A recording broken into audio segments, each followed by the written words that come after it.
And a very good evening and good afternoon or good morning, depending on where you are in the world. It is currently over here in the UK, Sunday the 16th of August. It's 3 minutes past 8 p.m. Sorry we're late. A few technical issues, but hopefully that's all we're going to have. So touch wood or have a black cat cross your path or do whatever and keep your fingers crossed for the rest of the show for the next 2 hours. Thanks for popping into the chat room, everyone there. I'll give us some quick name checks. We've got Torsten, we've got Sasquatch, we've got Asia Head, we've got Wagyu, we've got JP Page 2, all the usual crowd, Finn Corrigan, Ali Terani, hello, and Geosynth Jamie, hi. Glad to have you with us. Have I missed anyone? I'm hoping I'm going to pronounce this right. Is it Yaniseta? Or I think, maybe. Tell me if I'm wrong, but I apologise if it is. We've got Robert Native VS in there as well. And of course, if you are watching the show but you're not in the chat room, please do get in there and interact, because it's kind of what makes it special. And also what makes it special is our usual panel and our special guest. And let's do this properly. We'll go to our guest first, because we've not had Aaron on the show before, but you probably recognise him from various other web shows and, of course, his music as well. Good afternoon to you, Aaron. How are you? I'm doing well. Thanks for having me on the show. It's good to see some familiar faces and meet some of you guys for the first time. Looking forward to seeing what we'll be up to for the next little while here. Yeah, hopefully it'll be fun. Whereabouts? So you're in Washington State, is that correct? Yeah, correct. Washington State. Been here pretty much all my life. Just moved around the state a lot, but sure. haven't left the state. Excellent. Not for other than a vacation or two. Of course. Well, we're going to come back to you later on and talk to you more in depth about your work and your career. And everything else that's kind of connected to you. But let's go south, down to California, and we'll speak to Cryss. How are you, sir? Doing well. Had a busy week, but I gotta share a quick story here. So one of my good buddies, I got him started playing guitar 20 years ago, and recently, late last year, I got him into synthesizer, and so. He texted me the other day. It's like, I have something for you, and he comes by and drops it off. And he had gotten me this and gave it to me. And you guys probably synthesis aren't as familiar with it, but if you think Jimi Hendrix in a box, you wouldn't be too far off. It's got an Octavia, a fuzz face, and a Univibe all in one box. And this was made in 2001. But it's a seriously cool pedal, and I was really stoked to get it. It's got no keys on it, so I have no idea what it does. But no, that's cool. That's very nice. So you got him into synthesizers, or you're like a dealer, aren't you? Like a crack dealer. Absolutely. Yeah. In fact, it's his profit that I've been programming. Well, there is that meme, isn't there, that says get your kids into synthesizers and they'll never do drugs in their life. Yeah, so it's a good thing. Let's cross back over the Atlantic Ocean back here to the UK, up north in Warrington or around Warrington. It's our illustrious leader, Ben Simpson. How are you? I'm good, thanks. How's everybody else? Yeah, we're all good. How's the? Come on, we're British. We've got to discuss the weather. What's it doing in your neck of the woods right now? It's been awful today. It's been overcast, so used it as an opportunity. But as you know, I'm moving studios, so I did a bit of preparation for the move. Hopefully, did you divorce the wife? Is that what it is? I've got to keep friendly with her. She's the one who's going to be doing all the painting and everything. Yeah, got to keep her on side. Absolutely. Well, I say, talking about weather, I just wanted to get this one in just in case, because we have been cursed with the demons recently. But over here in the UK, we've had a heat wave, and a heat wave to us in the UK is anything that is 3 days or more of temperatures over, 27 degrees Celsius or something, which is freezing. It's kind of high 80s, low 90s for those of you that are using fancy Fahrenheit. But we've literally had almost a week now of temperatures around 35 degrees Celsius, which is mid 90s, I think, roughly. Now, I know a lot of you are going to be saying, so what? Yeah, we deal with that year round. Yeah, but we're British, and we get this about, for 5 or 6 days, and we're just not built for it.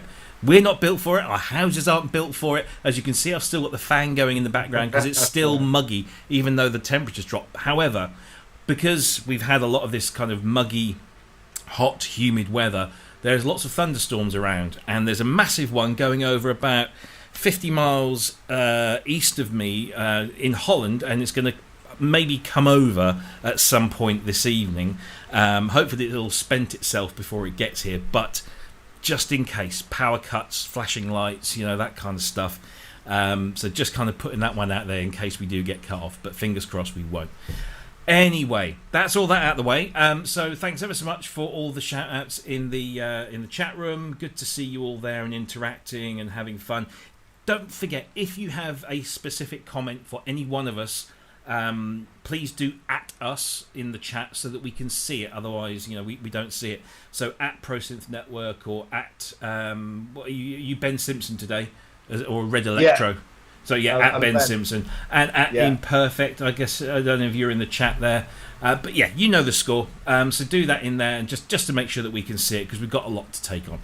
Right, should we do some topics before we get to our guest? I guess this one is going to be the first one that everyone's talking about, because it's pretty big news within our industry and our world, and that is that Winter NAMM 2021 has been cancelled, and they're replacing it with this thing called Believe in Music, which is a week-long online extravaganza.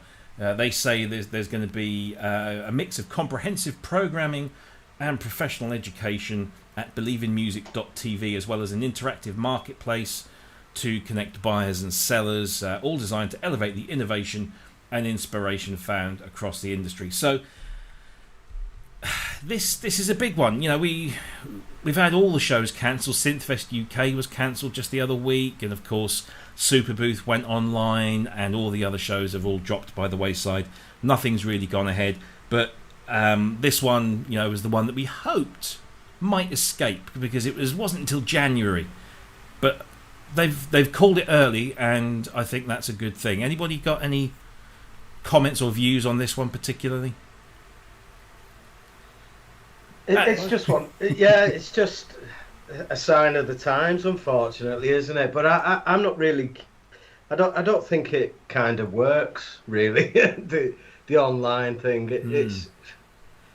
I think it's much better. I don't actually get to these things very often myself, but even when people are actually there, like videoing what they're doing, they're meeting people in the industry and what have you. It's all a bit of a buzz, and I don't, without actually having some sort of event, I don't think that the online thing gets anywhere near it. Yeah, personally. I have to say I wasn't that impressed with what Superbooth did.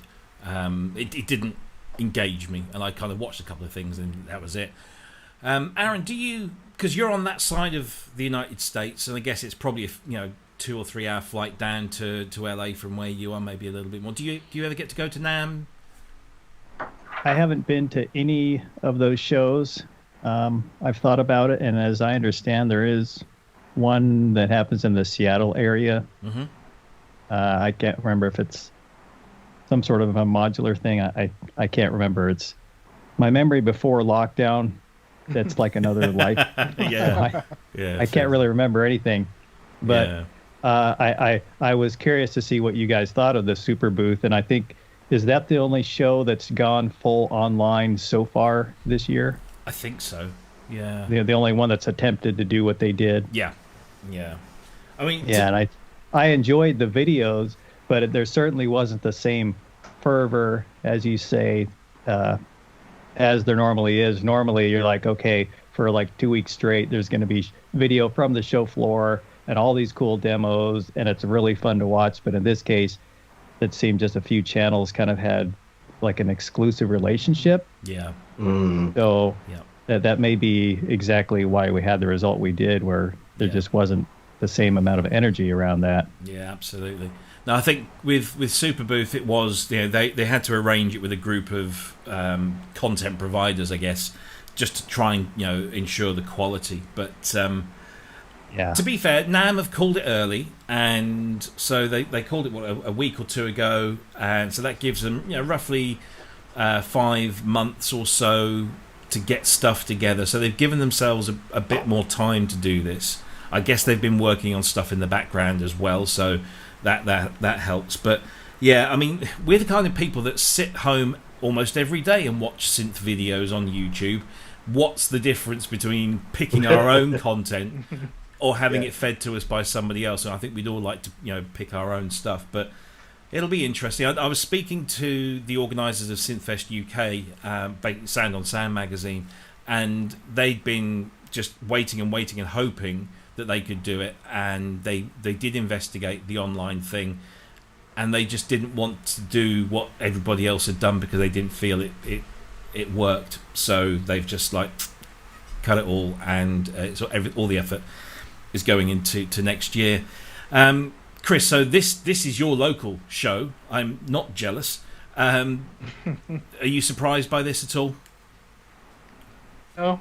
In this day and age, I think as far as the original purpose of the NAMM show, a lot of that stuff can be done, with technology and internet. Mm-hmm. And but I think, having watched it evolve, I started going to NAMM back in the 90s, probably mid 90s, I would think. And it was better than Disneyland. It was just such an incredible thing to see back then because, I didn't even have the internet, I think, by the time I first started going. So to be able to see all those things, and there is a certain nice bit that you can actually play some products yourself and sit down and do it if you're able to go. But oh wow, got a hawk sitting out my window. Sorry. That was cool. Back in the room. Focus. But what it's become, this platform for announcing new gear, it's kind of evolved and taken on some other significances. And I think where probably a lot of us would be is we wouldn't really care so much of it because most people aren't going, as long as there are some good demos of new gear and announcements. And I think that's probably the most important thing. I'm not sure. I don't personally watch as many seminars or anything like that. It's pretty much what do you got? What do you got now? Let's see all the new goodies. Yeah. Yeah. I mean, I think the thing with NAMM is that it is the biggest show, and so it has a massive global audience outside of those that actually get to go to the event. I mean, I always get very excited that that second or third week in January and. Kind of set myself free time so that I can sit down and watch all of this stuff as it comes in from the show itself. However, these shows are very much about hands-on experience. We play synthesizers, we twiddle knobs, we play keys.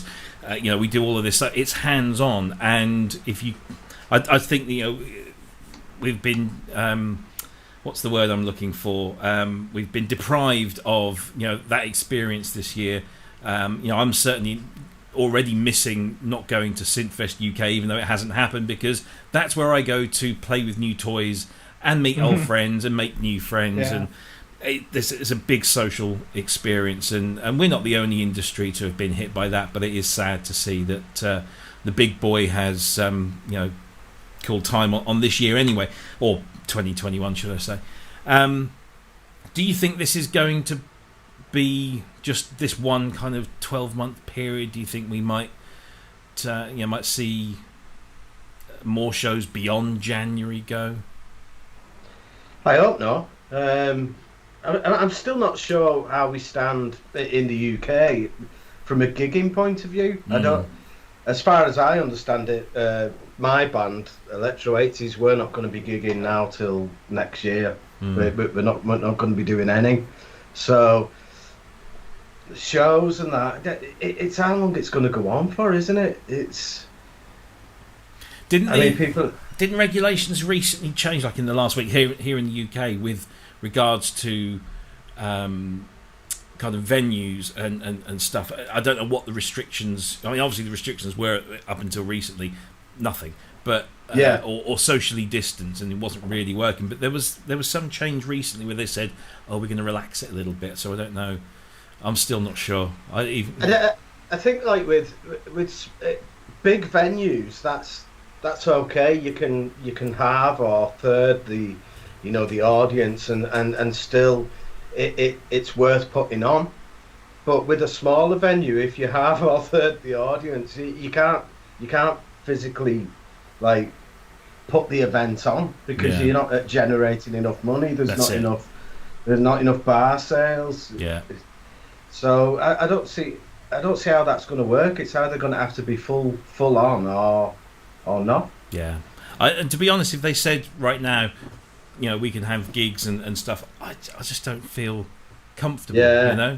A lot of people still don't want to chance anything, do they? And the same will apply with these shows, I suppose. It's only when we get a vaccine or an all clear, are people going to start venturing out again. Yeah. And will take some time because you'll have a process of getting the world's population inoculated. Yeah. And then, after that, a lot of these events are planned for months and months ahead of time. And so that kind of backlog, Inverted Pope said about, a year or more. And I would tend to agree with that because once things do get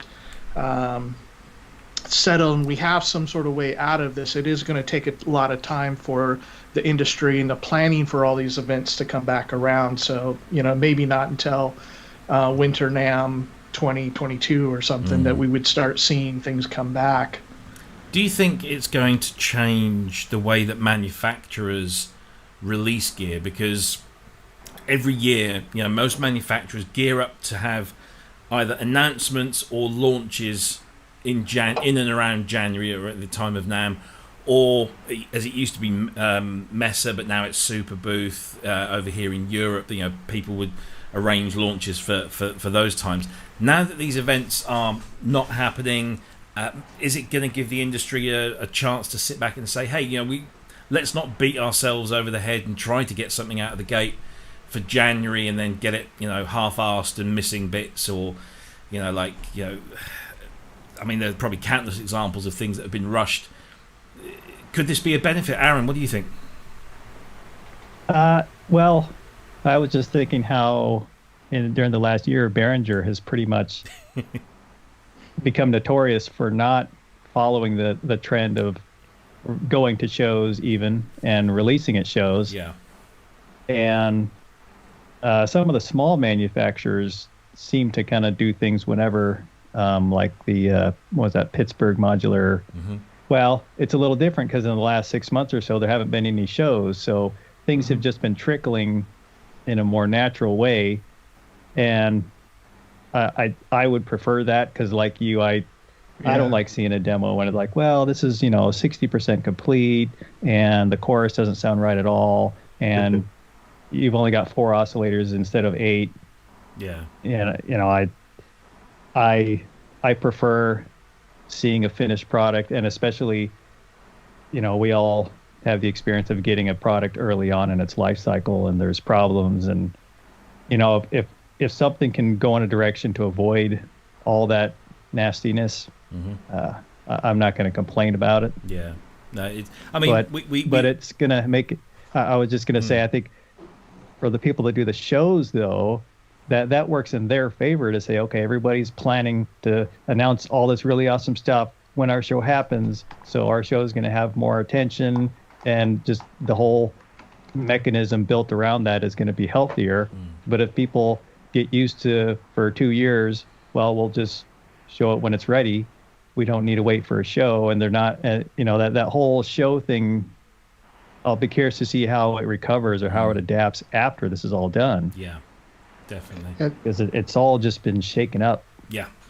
I like what you said about like the slower release of gear. And I think that's actually a benefit, because when there's a lot of hype around, mid-January, late January, or whatever it is. But, there's so many things being released at once, and it's really fun. It's like Christmas for a few days. But at the same time, I would really rather it, just like you guys, have it stuff trickle out, and then every week there's some interesting piece of gear to talk about or to look at. And you can do it in depth when there's a few pieces of gear released a week, or, whatever it is, software. to be able to look through it, and then if these companies are on the ball to do really good demos, and that's probably where the whole industry could benefit the most, is there are quite a few companies that don't do very good demos, or they rely only on other people doing them, and you end up with a lot of questions right up front. I mean, maybe they were relying on NAMM. In the NAMM interviews, they've got one. A lot of these demonstrators have one kind of rehearsed speech. So then you see these online magazines go and interview them. It's the same speech. Same thing. Yeah. You watch 5 videos at the noisy NAMM floor room, and they're all the same. You're like, I was hoping they were going to cover this and this one, but it never gets answered. No, that's very true. I mean, I don't like the fact that we live in a world now where, particularly in our little bubble, we, the user, are kind of like the final beta testers for a lot of products. And so if this gives the companies that pause for reflection and say, well, actually, we don't have to meet that deadline and get this product out there that quickly. We can take a bit more time, and then we're going to get stuff that works better first time out of the box. And secondly, we'll avoid situations like we had with the Udo Super 6, which was shown at Super Booth 2 years ago, and literally has only started hitting mailboxes in the last few weeks. And so that's because they wanted to get to a show to build the awareness and the momentum. You look at ASM, and we're going to talk about the Hypersynth again. ASM, nothing. And then they just dropped this synth, and it has become... And they clearly worked on it and got it right. Mm-hmm. And they dropped it when it was ready. The world lost their collective shit, and it's been a huge success. Now, if that doesn't cause a bunch of manufacturers to say, that's interesting, then, they clearly haven't learnt or aren't in a position to learn. So, yeah, it'll be interesting stuff. But there you go. So that's NAMM. 2021 has been cancelled. It will be replaced by, let me just bring this back up again for you guys, be replaced by an event called Believe in Music, held over the week of January 18th, featuring mixes of programming and education, as well as an interactive marketplace for buyers and sellers, because of course that's really what NAMM is all about. It's about the trade, meeting, buying, discussing, selling. We just get very excited about the surface stuff, which is all the good toys. But there you go. So that's that gone. So let's we mentioned, Aaron mentioned Behringer, so we might as well get this one over and done with. There's some few goodies here. So first of all, this one has probably got me the most excited about a Behringer release ever, and that's the announcement of the Behringer BBG, which I guess is probably what it's going to be called, seeing as the mock-ups and the prototypes here have got that logo on it. Now it says, or in some of the images it says BBG 2.2, but I don't know whether they're going to have the 2.3, because there were distinct differences between those, and of course there was the wave term, which was the add-on with the FFT and the sampling and all that kind of stuff. But this does look, I have to say, a very interesting piece of gear. 49 keys, and that kind of brings us back to what we were discussing last week about the popularity of a 49 over a 61. But it's got those big chunky buttons, and it's got the big black knobs, and everything's there that you would expect to see on a PPG. And Uli Behringer has just in the last 24 hours put out a call to people, as he says in this post, if I can just get it back up on screen. He says, if you own an original 2.2 or 2.3, have deep synth and technical experience, and are willing to create videos, they're looking for beta testers, and in return will reward you with a free unit. So I'm guessing that inbox is crammed mostly with chancers and maybe just a handful of people that can tick all 3 boxes. I can tick 2.5. I don't have a PPG here, but I know I can have access to one. So I've tossed my hat in the ring. Hey, we've got history, me and Uli. So you never know. I helped him celebrate 30 years of Behringer. I was in the video right before he came on screen and did his bad impression of Steve Jobs. So we'll talk about the other stuff, but first of all, BDG. Cryss, what do you think? Are you excited about wavetable synthesis from Behringer at an affordable price? Yeah, I've not been into wavetable synthesis too much. I do have some soft synths that do it. I'm trying to think. I think the Hypersynth is the only.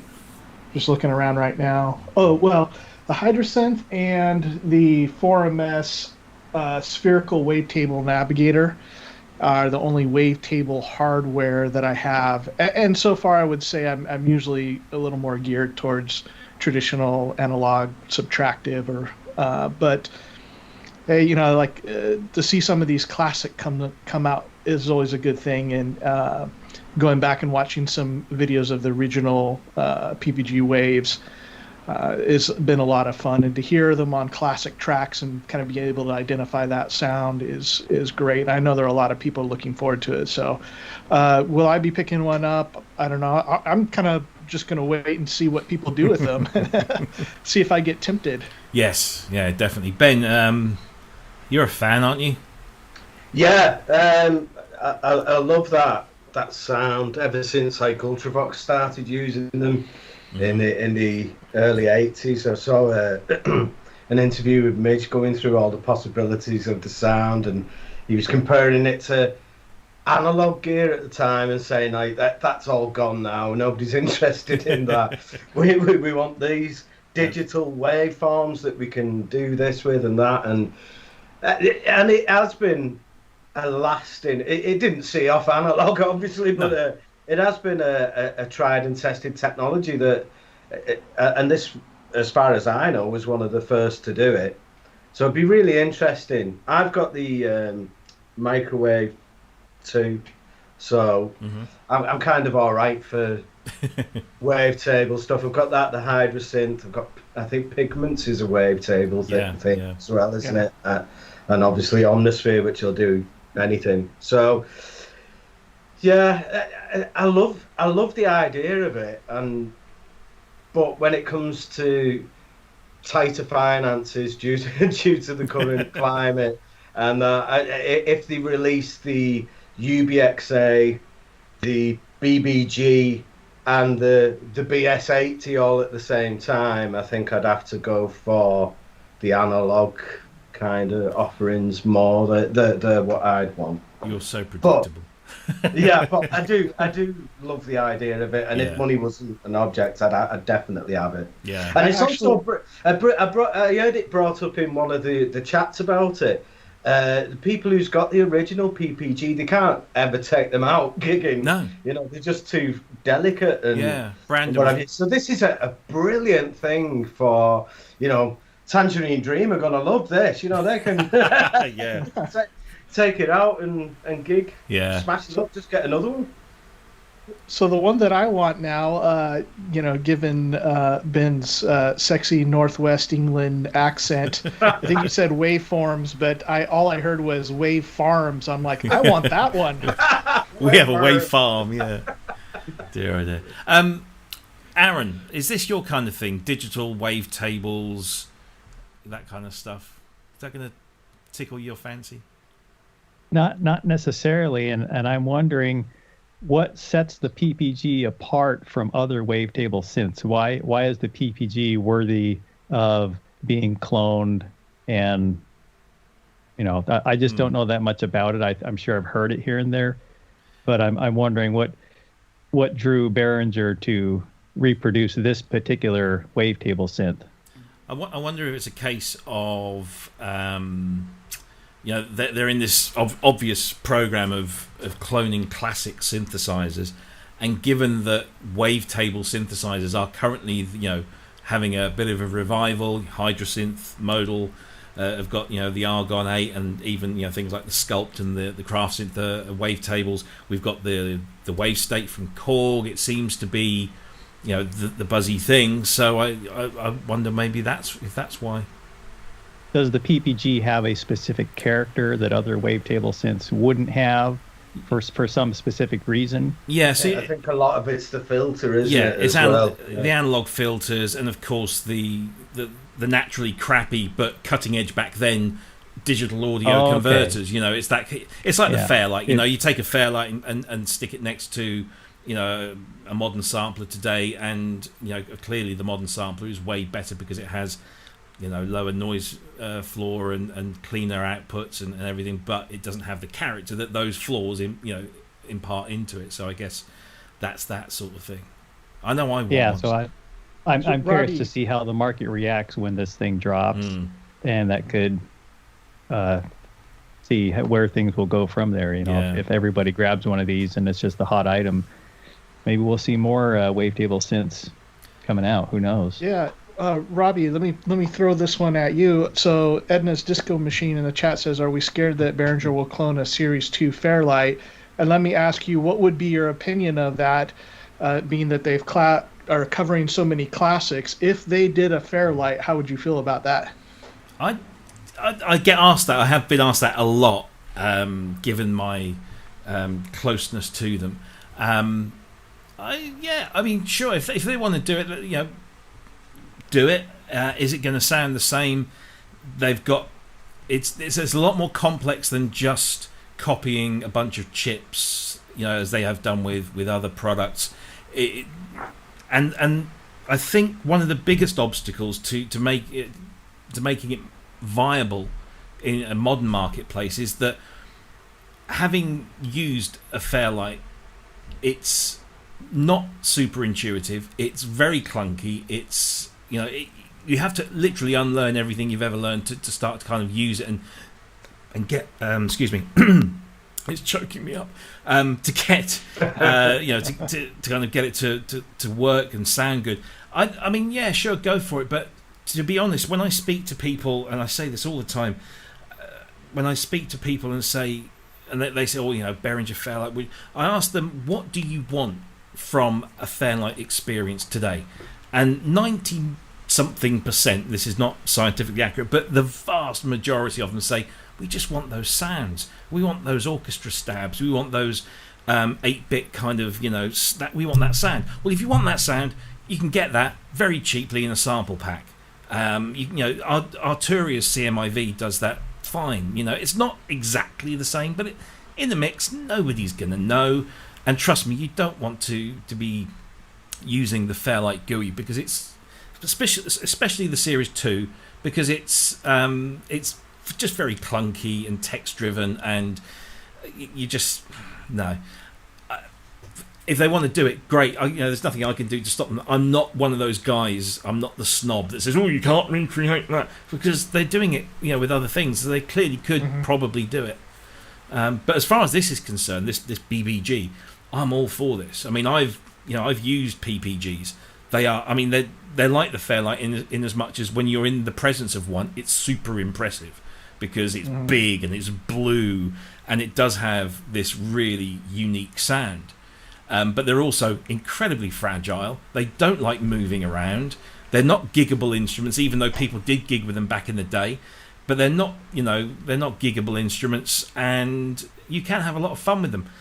I hope that with this, that they do come out with some kind of waveterm option, so that maybe there's an application either on a tablet or on a computer that allows you to use the waveterm functionality, because that really did kind of expand its use and make it really, you know, quite unique. So, and of course, I'd like to see the price, but we don't know that yet. That'd be fantastic on a tablet. Yeah, you know, yeah. And if Behringer did make a Fairlight, I'm sure that's how they'd do that as well. It'd just be a 4-octave version of the keyboard, and everything else would be on the tablet. Yeah, I mean, to be honest, do people really want a full Fairlight experience nowadays? I mean, I know that people do, because we sell them, and people do buy them, and they pay lots and lots of money. But they're generally people of my age or older that are just kind of satisfying their childhood, you know, passion, I guess. But I think it's the same as owning a Rolls Royce, isn't it? A vintage Rolls Royce. It's like when you didn't have the money, that might have been what you aspired to, and then when you got the money, you said, right, I'm going to have that, because and it might not be able drive itself, park itself, have LED headlamps, or you know, Apple CarPlay or whatever. Yeah. But it's still, it's that goal that you once had. And to have it, I would love to have a Fairlight, because all the people that inspired me used them at one point. Call me. I've got 3 in the garage. I'll sell you one. No, you use the classic car analogy, and that's the one I use all the time when people say, why are they worth this much money when you can do everything on an iPhone? Well, you kind of can, but it ain't the same. You know, driving a classic Lotus Elan is not the same as driving, you know, a Ford Focus or whatever it might, or a VW Golf. You know, they're completely different things, and most of the people that buy this stuff are people my age and older who lusted after it back in the day, and now they're in a position that they can financially afford it. It's an investment. It's a folly. And they generally sit in studios, and they get used, but they don't get used much. Case in point, whenever I want the Fairlight sound, the first thing I use is the Arturia plugin, because it's just so much hassle to boot this up, especially with the floppy disk emulators, to flick through each disk and then load. It's just, if I want something immediate, it's there in the plugin. Then towards the end, if I want to replace that, then I'll replace it. But yeah, it's I'm not entirely sure. I mean, there's lots of things I'd like to tell you about Fairlights that I can't say right now, and hopefully in the next couple of years we might see something interesting, but it's not happening right now. But yeah, so that's my long-winded answer to that. But I want this BBG. I want it. It's as simple as that, and I will have it when it comes out. Yeah, it's right up your street, this one. Oh yeah, definitely. So one of these days we'll see that little space between the Jasper racks that you have, Robbie, it's totally closed in. Yeah, there won't be and a your door. family has to send food through the window for you. Yeah, absolutely. But the thing is, this looks actually, you know, it's 49 keys. It looks quite small and compact. It would just be nice here as a little controller, and I could just ditch this Arturia thing and have that as the controller.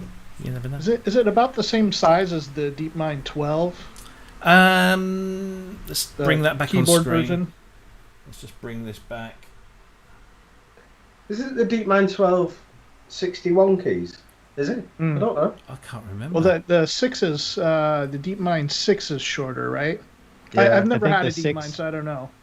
The 12 is 49, and as I recall, the 6 is 37. Right.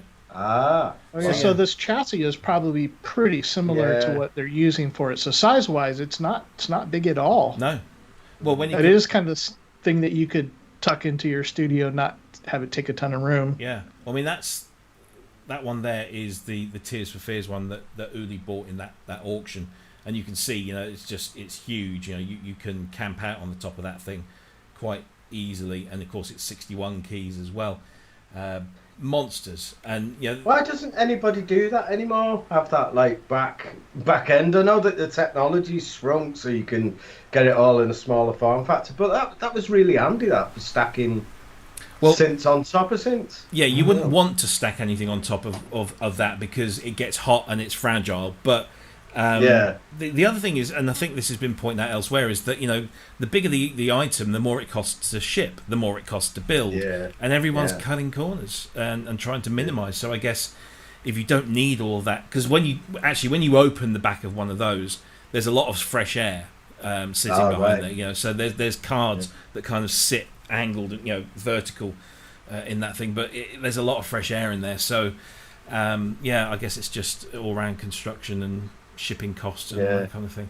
But the other thing that Behringer sprung on us, and I'd completely forgotten about this, they talked about it, I don't know, some months ago, was the RD6, which is their version of the Roland 606, and it's a fairly basic, minimal, you know, 8-voice drum machine, but it does have independent outs. It's got some little modular ins and outs and sync ports, and it looks very nice. It has a limited but unique sound, and it's now finally out and available in all the colours of the rainbow, including this one, which is the very nice translucent orange in the style of old early turn of the century iMacs. So it's you can see all the bits inside. It's quite. I kind of like that. Thoughts on the RD6, Aaron? What do you think? Is this something that you might go for? I probably wouldn't pick it up myself, but the sounds are great, and obviously when they release this, we'll get to hear the 606 a lot more often. Yeah. And it's always interesting to see what the modern producers do when they bring back something like this, where suddenly everybody can get their hands on one, and they're not just using the samples that have been recycled, thousands and thousands of times for decades. So I'm looking forward to seeing what people do with it. I tried a couple drum machines recently, and I found my drum sample library that's more than enough for me, and I run those through a Rat Pedal or a Strymon Deco to give them a little bit of their own sound, and that's enough for me for now. But this, I mean, do you know what? I mean, this is probably going to, I don't know if anybody's got a retail price on this yet, but I can't imagine it's going to be more than like £150, euros. I would guess TB3, is that their other recent the one? TB3, yeah. It looks very similar to that. Yes. So I can't imagine it's going to be hugely more, or much more expensive, sorry. But what I like about this is that on the rear of it, not only have you got regular MIDI in, out and through, you've got USB MIDI, you've also got 6 individual voice outputs, which on a product of this size and of this price is quite unique. You look at the Uno drum from IK Multimedia. So many people railed on that because it didn't have individual outs. It was all summed out.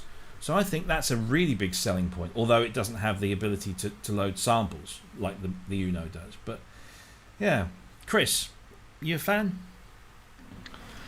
I really still want one of those yellow TD3s for no other purpose than it looks cool, and I'd like to run it with the Euro rack. But the 606, or the RD6, I probably don't really need. I'm kind of with Aaron that staying in the box is a much easier workflow for me. I'm not a DAW-less jammer or anything. Mm-hmm. The drum machine, I've talked about that I got was the Uno drum. Yeah. And I had really wanted to get one of the Behringer RD8s. I thought that would be really cool. But this came up for a good price, and I've been really happy with it. Like, for my purposes, if I was really serious about some of the older drum machine sounds, like maybe I would pick up the Behringer ones. But for my purposes, this is something that was low cost and very versatile.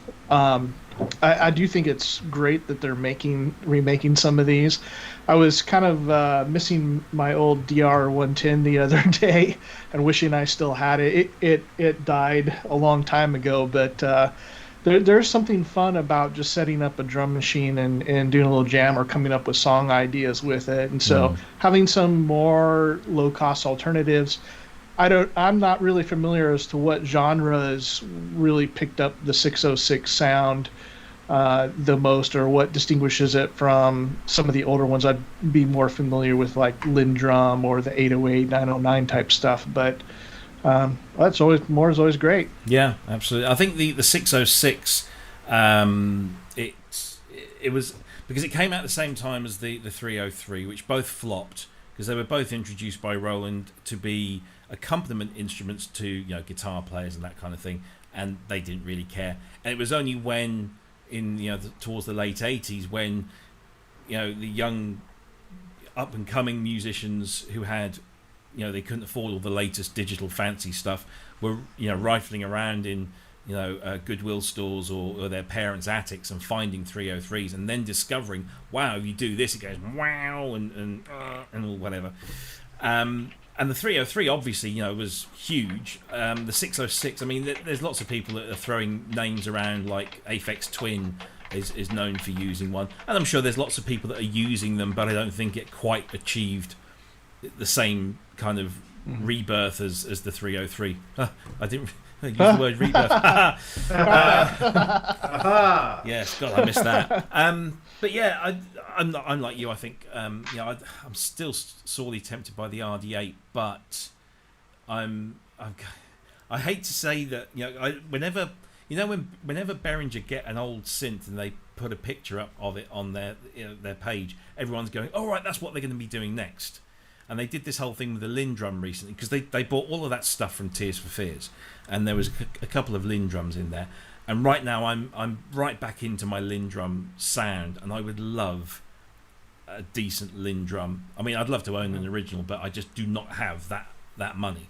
I'd have to sell pretty much everything that's in this room to get one Lindrum, and that's just not going to happen. So, you know, I don't know. I might. I just think that like 149 or whatever they come at. I know that's a lot of money to some people. It's also kind of, you know, in the grand scheme of things, it's kind of like, you know, cheap and cheerful throwaway stuff. And if you don't like it, well, you've only lost $150, and maybe you can sell it for $100. So I don't know. Just there's an appeal to it. And I too do want a yellow TD3. So I might treat myself to a yellow TD3 and a yellow RD6. Ben, what are your thoughts on the RD6?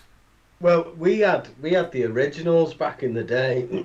I don't know how we ended up with them. It's me and Gary Linden, who's also a member of Pro Synth Network. We ended up with these two devices, the 303 and the 606. And because Gaz played bass, we had a little mess about with the 303 and said, that's rubbish, that. They tossed it aside. And we kind of stuck with the 606. So we had these two things. We never used one of them, and we used the 606 drums. So it's quite a familiar and nostalgic sound for me. So I might be tempted to get one, but I bought that, didn't I? And so I've got to learn how to work this properly and get my money's worth out of that. Absolutely. So I don't know. Eventually, I might get one. Yeah. I don't think I'll be getting the 303 though. But what's happened to the RD9? Yeah, exactly. Exactly. It's just vanished. Yeah. Now there was, because Behringer put out something last week saying, do you remember that thing that we spoke a lot about some months ago? Well, we're literally about to kind of put it out, and everyone's going RD9, RD9, RD9, oh, yeah? RD6. Okay, and so it's interesting. I mean, they say they've got 8 development teams working on different things. And I was trying to figure this out the other day. So you got RD9, you got the BBG, you got the DSAT, you got the UBXA. There's a few others that I came up with. I couldn't quite get 8 different things that they're working on, but there must be. So, who knows? Thinking about all these different reissues of vintage gear, and something that you had brought up earlier about workflow, and people who want the Fairlight, they want the sound of it. Most musicians, probably people like myself, let's just go into the Arteria app and we got the sounds and I don't have to learn how to use it. I'm just using the software. And I think this with drum machines is very similar in that, if I picked up a TD3 or TD6, I've got to learn how to use it. Mm-hmm. I've got to figure it out. Or if I have an RD6 and RD8, I've got to learn how both of those. Now, hopefully, some of these companies are like Behringer in particular. They make the way it works, the workflow, very similar. So if you have the RD8, you could kind of intuitively figure out RD6. I don't know if that's going to be like that or not, but it'd be great if it is. And one of the advantages of software in this is that, if we're using Easy Drummer or Superior Drummer or whatever, drum software that you have, or if you're just using samples, your workflow is already set. And so it doesn't disrupt my recording process whether I'm using 808 samples in Easy Drummer or I'm using Lindrum or a vintage Gretsch set. It doesn't change that at all, or very little. And that's, I think, one of the advantages that software has over the hardware, which I know most of the time we're talking about why do we buy hardware, because it's so much more hands-on. But I think with drums, for at least my particular workflow, and I know I have more of a band type mentality about this rather than single guy on synthesizers. But for me, it seems like to make more sense right now, if there's some good software that does that sound, then that's where I'm going to be going to, because I'm not having to learn so many extra things. Yeah. So yeah, it's interesting stuff. Should we do one more quick Behringer? Then we're going to come to Aaron and we're going to grill him because he's getting an easy ride at the moment. This is. I'm still getting used to my hotkeys here. So this is Coolaudio. Now we spoke about Coolaudio. We spoke about Coolaudio a couple of weeks ago because they just put this kind of like whole synth on a chip. Now we've got this VCA, and it's a classic VCA. It's the Roland VCA, the BA662A version. A lot of people are getting excited, particularly Behringer, about this. This was used on a lot of classic Roland synths, Junos, SH101s, etc., Jupiters. But they seem to be knocking these things out quite regularly. Tumbleweed moment. Any thoughts on the chip? I think it's quite obvious why they've made this. They've obviously got another clone in the works. And I think it's going to be the Boss hand clap pedal. Are you serious? Yeah. I'd love to think that maybe they've got a Jupiter 8 on the way, but yeah, I don't know. It's a great thing. Yeah, I mean, I said to you, we were discussing this a few days ago, weren't we? And I said, do you think they'll launch like a Mark II MS1 that has the new VCA chip in it, and then in 30 years' time, kids that are today will be saying, but you don't want the Mark I Behringer, you want the Mark II Behringer because it's got the better filter, just like they do with the Odysseys today. I can't quite see that happening myself, but yeah, it'll be interesting. Aaron, what do you think about this chip and what it might give us in terms of synthesis in the future? Well, I think it's interesting, and I'm a little more familiar with the filter side of things, but every so often I'll see a story similar to this one that's talking about so-and-so has managed to recreate this filter chip that used to not be around, or this oscillator chip, and then instantly we start to see it in modular modules, and Behringer seems to be the early adopter. Or so they is Coolaudio or Cool Chips, that company, a subsidiary of Behringer? Yes.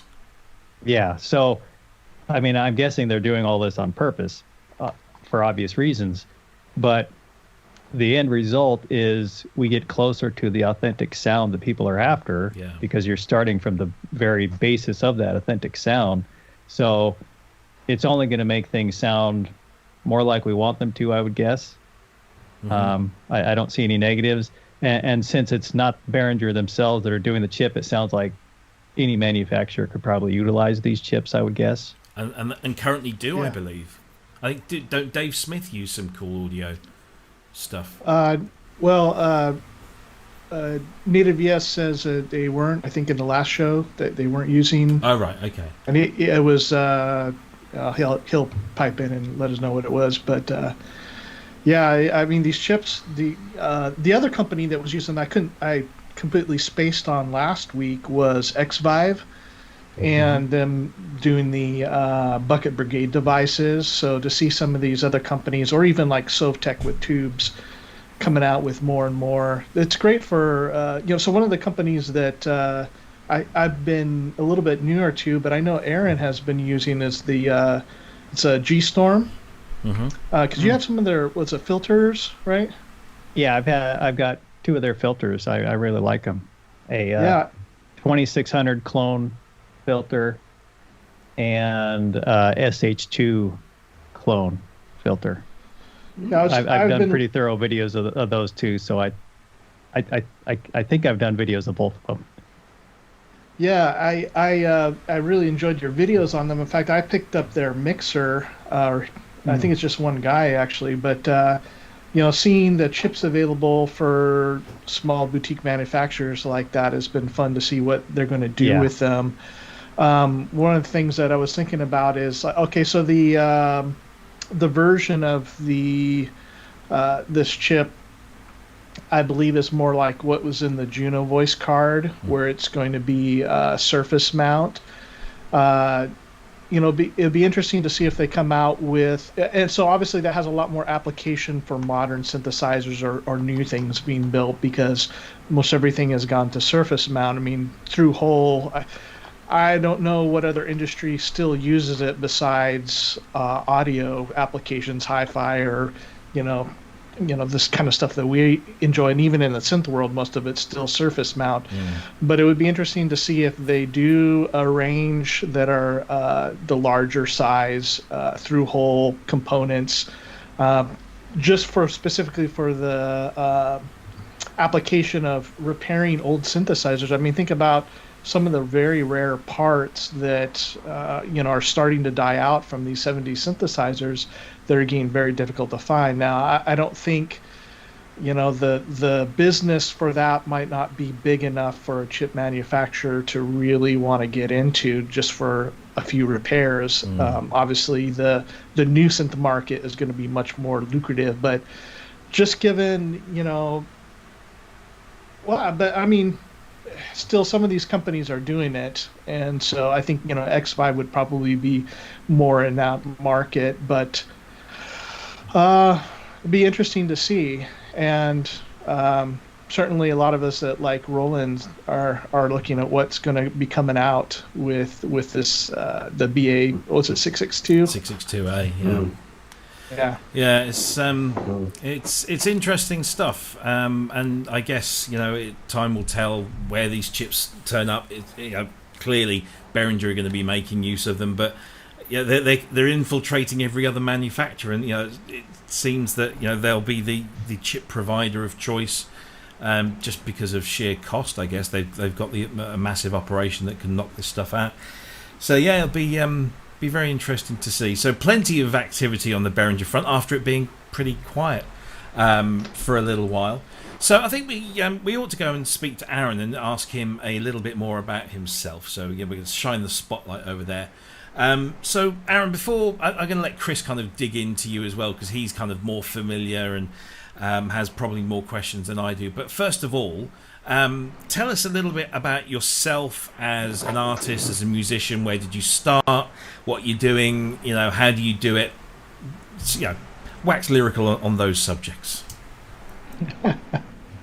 Well, I would say the very first time that I did any sort of production was probably right around, I think, 2001. A friend of mine had Fruity Loops. Oh yeah. On a computer in the basement. I messed around with that a tiny bit. Couldn't make sense of it. It was way too complicated. And then not long after that, I had an old iMac. It was the graphite version instead of the orange one. Oh yeah. But I got a program, I believe it was called Mixman. The icon is a face with headphones. Anyway, I was able to do some sample-based music with that, and I had a lot of fun doing it. But you had to buy these sample CDs to expand your sound palette. Yeah. And and that I wasn't passionate enough to really take off with that one. But then in 2005, I got a Mac Mini, and that came with GarageBand, and that's when I started to realize, hey, this is really cool. This is something I want to get into. And I started teaching myself how to use that program by recreating Final Fantasy music directly into the MIDI roll, or the piano roll. And that had orchestra instruments in GarageBand, so I didn't have to buy anything. Although I did buy some of their expansion packs for that. But once I learned that, and I kind of plumbed the depths of GarageBand, I'm like, okay, I want to do some more stuff. I want to sound like some of these artists that I'm listening to. So that's when I stepped up to a better computer and Logic. I think I started with Logic 9. And from there, I quickly transformed into Imperfect in, 2007. And I've been going with that ever since. So, correct me if I'm wrong here, but you say you started off with Fruity Loops and doing all this stuff like in the box, but I've got you down as more of like a modular guy and doing. So you've kind of done like almost an opposite turn, because most of us started in hardware and kind of moved to software, and you've done the other thing. Was that a deliberate move, or was it just how did that come about? It may be a result of the generations that we were born into. Mm-hmm. Well, first of all, I didn't have any musician friends. Nobody in my family did anything other than we had the family piano in a room that my mom and sisters would play every now and then. I don't think I'd ever seen more than like a crummy Casio at a yard sale. Nobody I knew could touch synthesizers, knew anything about them. So the cheapest option and everything, when I'd go online, it's all about in the box and DAWs during those days. So that's where I started. That's where I taught myself to learn. It wasn't until I think 2017 I saw a Prophet 6 demo on YouTube, and it was like the best thing I'd ever heard in my life. And then I was like, okay, because I had tried a Blofeld and I think a TR8, the Roland reissue, the green, the Iro one. I think that's the TR8. In 2015, I was like, I just couldn't make sense of this, and it felt like so much extra work when I had Cubase all set up and I had hundreds of sample instruments and synthesizers and just a great DAW setup. But once I tried again at hardware, because up until that point when I was in the box, I couldn't make a sound on a synthesizer to save my life. I just used presets and sometimes would tweak one or two aspects of that sound over time, like add a slow filter change or something like that. But I really didn't know anything because it's just this big window with a million tiny little parameters, and I can't learn how to use something that way. Sure.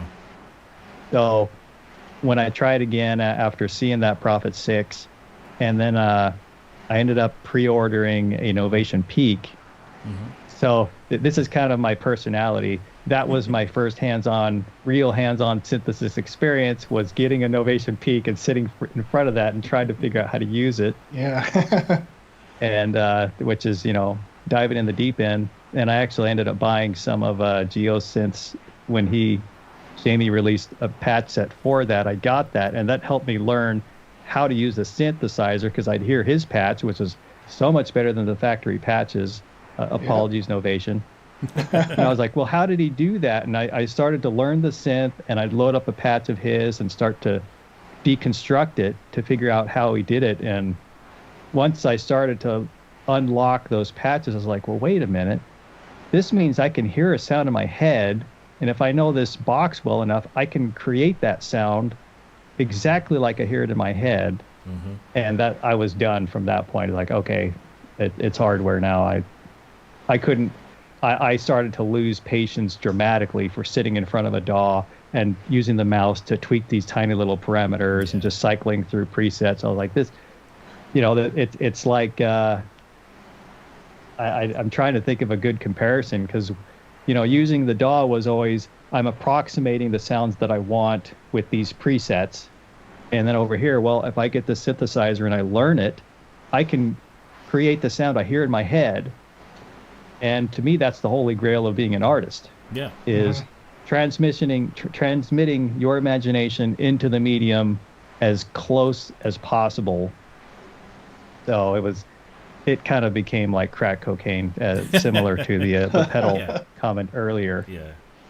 It's very true. It becomes like a drug. Cryss, have you got some questions for Aaron? Well, yeah. So I think your gear setup's very interesting, but let me hold off on that for a second. You talked about like when you got started with this, influences being perhaps a video game world, and you're talking about recreating Final Fantasy. Of course, I think it's your latest album now, has gone in that direction again, although with hardware.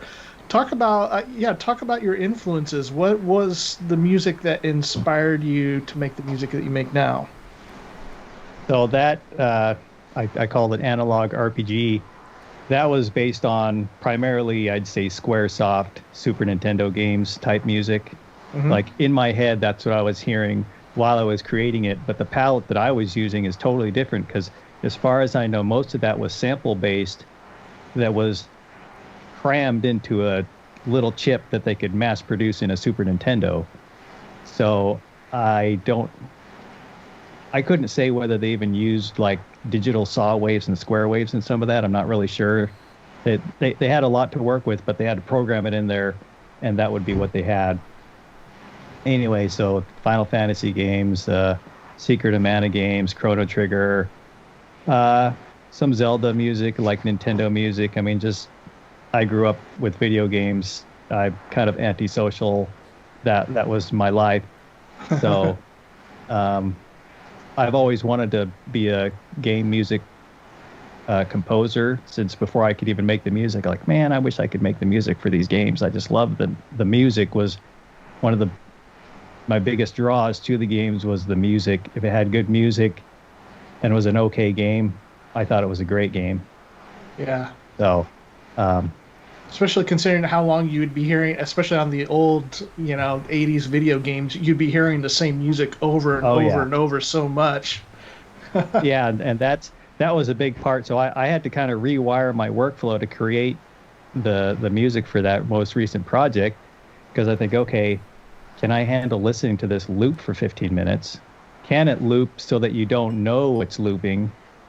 And then at the same time, I said, okay, I'm going to limit myself to 3 synthesizers that are analog to kind of force it to sound analog in a unique way, but also be a little simpler, like the music of the games that I'm hearing in my head when I'm doing this. So part of what's helped me be productive, especially from the DAW days, is, okay, I'm going to limit myself in a number of ways. Otherwise, I'm just going to sit there and drool and stare at a list of 200 plugins instead of being productive. So I approach hardware the same way. It definitely helps. And that it worked out great. I mean, there was a fair amount of throwing things at the wall and seeing what would stick, but eventually I found a rhythm, and then the album came together pretty quick after that, relatively speaking. So walk us through, the basics of your rig, your philosophy about why you've chosen certain workflows and areas of gear that you have. So the hardware journey was interesting because I went from being in the box and then plugging some hardware into that box, which thankfully Logic and Cubase, they both work pretty darn well with hardware, and I think they're designed to work well with hardware. Yeah. But as I was using it more, I was like, well, these soft synths just they start to sound like toys next to the hardware. So why am I using any of them? I just want to replace them all with hardware. So then I ended up with this very complicated room of synths all plugged into hardware. And I started to see boxes like the MPC or the Deluge around, but I wasn't ready to go there because I was still trying to figure out how to use these synthesizers. But as time went by and I got more comfortable with the synthesizers, I thought, okay, what else can I offload from the DAW? And I looked at mixers, but wasn't ready for that plunge. But I did try a Deluge a couple of years ago, and I found that worked pretty well. But I didn't have a mixer or a way to, I didn't have a good mixer to handle the mixing side. And at the time, the Deluge couldn't record audio. But eventually, as the years passed, 3 years have gone by, I finally figured out all the equipment that I would need to take the DAW out of the equation entirely, except for the final mastering process, and try to streamline it as much as possible, because I found with the DAW that just felt like there was a lot of extra stuff that I didn't need, including software updates. And I work in front of a computer for my day job, so I had some motivation to get away from that, and I just wanted more hands on everything. So what format are you recording to? You're saying you're using the DAW for mastering. Are you still like basically getting your song set up with hardware and then going to just the final recording thing, no processing on Logic or some other DAW, or are you doing it to tape? What is your process? So currently, and the way I did the analog RPG album, that was mostly with an MPC-1 and then finished with a Deluge.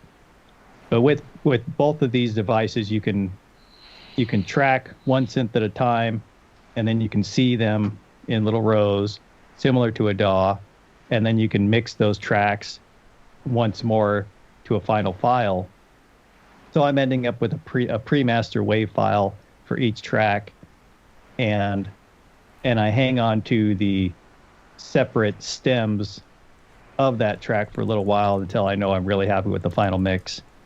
And then I just take that, those pre-master waves, drop those into one file in a DAW at the very back end of the whole thing.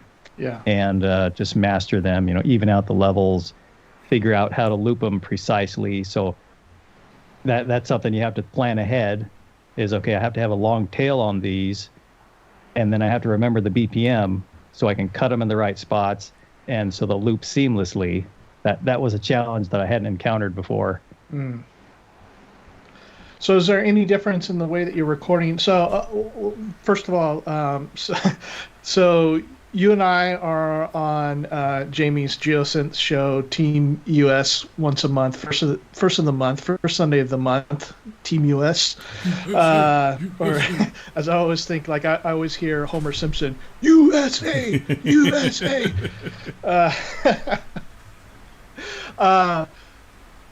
So some of Jamie's, we share a lot of the same people, and we've just got a great group of friends here in the chat, and so I know a lot of them know who you are and what you do. But for some of the people that haven't seen you before or will be watching us on YouTube, so you have two projects, Impurfekt, which you've already mentioned, and also Point Surrender. And a two-part question would be like, what is the differences between your projects really basically? And I would also be interested, do you come to it, obviously the song and the songwriting is much different, but do you come to the recording process any differently between the two of them? Yeah, so Impurfekt was the original project, and that project came from an extremely dark place in my life. It was my therapy, and it remained my therapy until I got a little more mature and straightened out. But I still, if I just want to go off the rails, I like the idea of dark music. Something about it allures me. And with Impurfekt, I just give myself free rein. Okay, you can go as dark and as crazy, just go down the rabbit hole. Yeah. That's what that project's reserved for.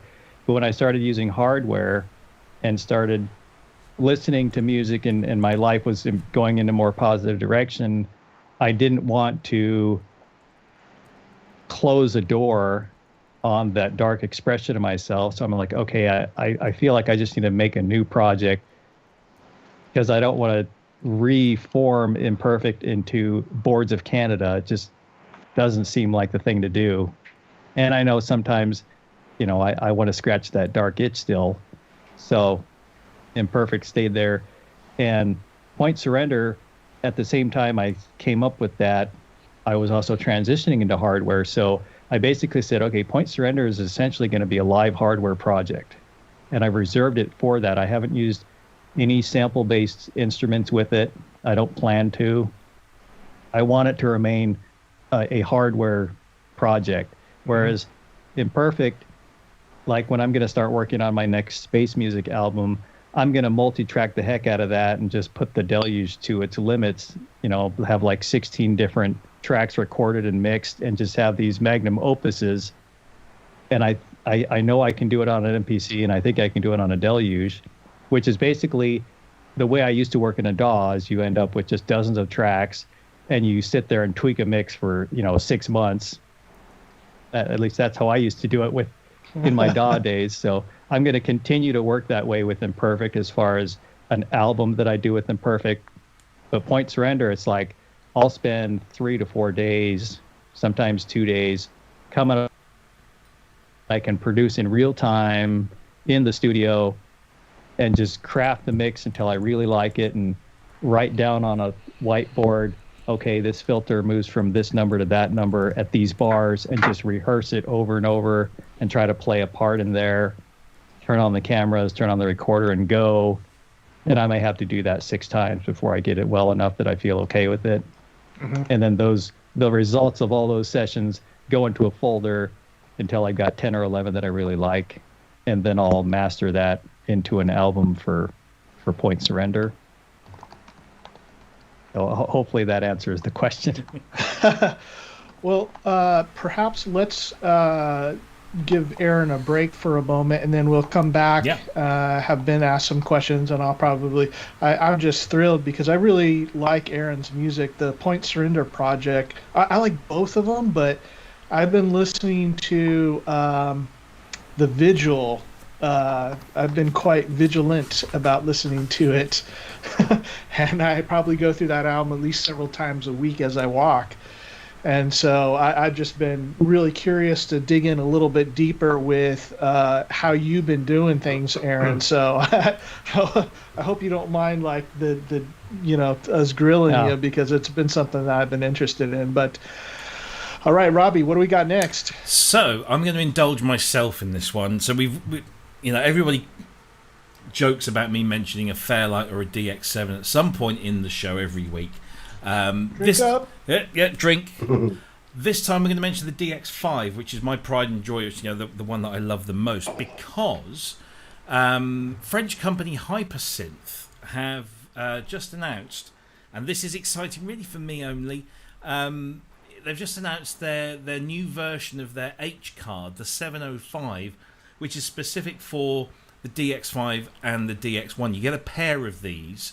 Now you can use the regular DX7 cards in the DX5 and the DX1, but these have been specifically designed and loaded with sounds for the DX5 and the DX1, which, if people don't know, is basically 2 DX7 engines in one with a performance mode added on, and a few other extra bits here and there.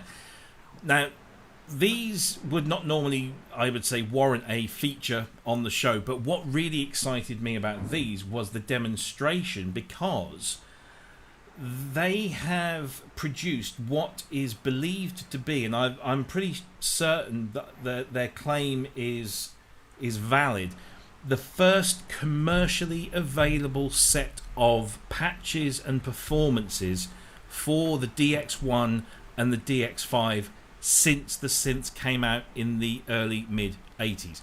And I thought that's pretty impressive, because there was never any dedicated DX1, DX5 patches, because the market was the DX7, and that's where everybody focused. And you could use the DX7 patches on those bigger synths, but you couldn't do the stuff that you can do on the 1 and the 5 on the DX7. So I'm just going to play this little clip here. I'm just going to skip. I need to skip forward because the first kind of couple of minutes is a little bit cheesy. But they've got these amazing banks of sounds on here. So let's see if we can get them.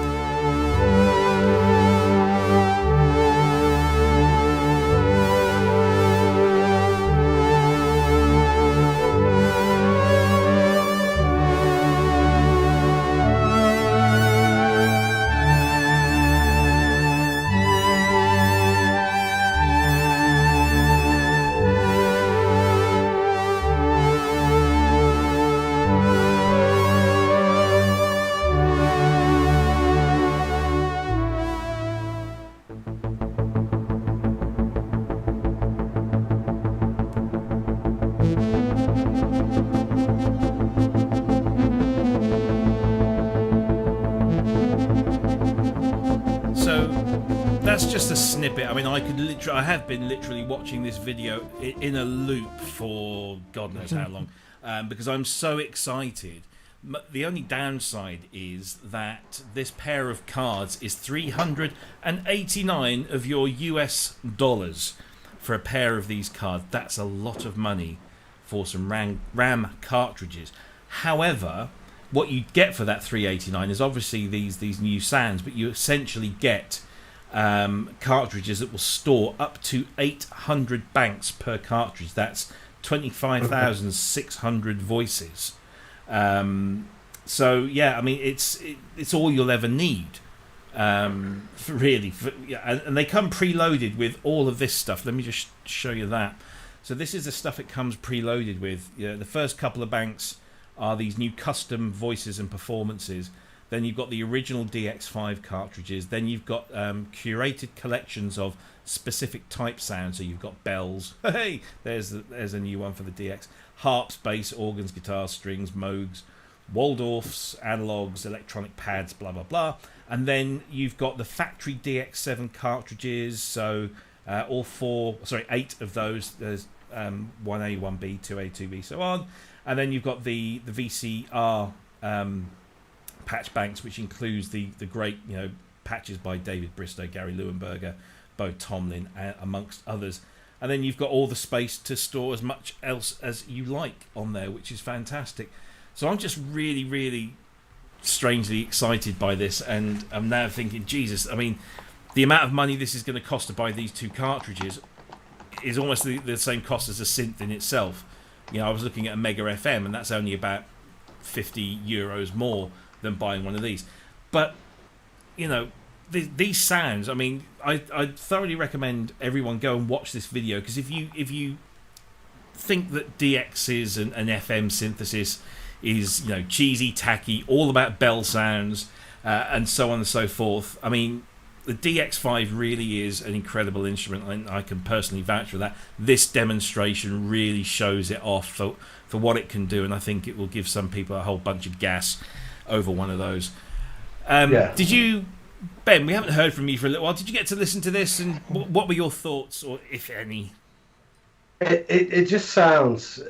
I can't believe how warm the DX5 sounds. It sounds really... It sounds almost CS80 like, doesn't it? It's got a lovely tone to it, and I like you say, they are expensive, but if it's crammed full of all those sound sets, it's going to keep you occupied for months. You think about that, you won't have to go out or anything. Well, I mean, most of the sounds on those cartridges are available for download free of charge. They're commonly available, but to have them all loaded onto the cartridge, ready to go, and it's a very simple 2-button system where you just go +1 or -1. If you hold long press, you go up by 10. So it's just a very simple thing, and you can store your own patches, and there's tons of space for that, and you can move all your other stuff. Another thing that these guys have got in development, let me just bring this up, because this is going to be very interesting for anybody with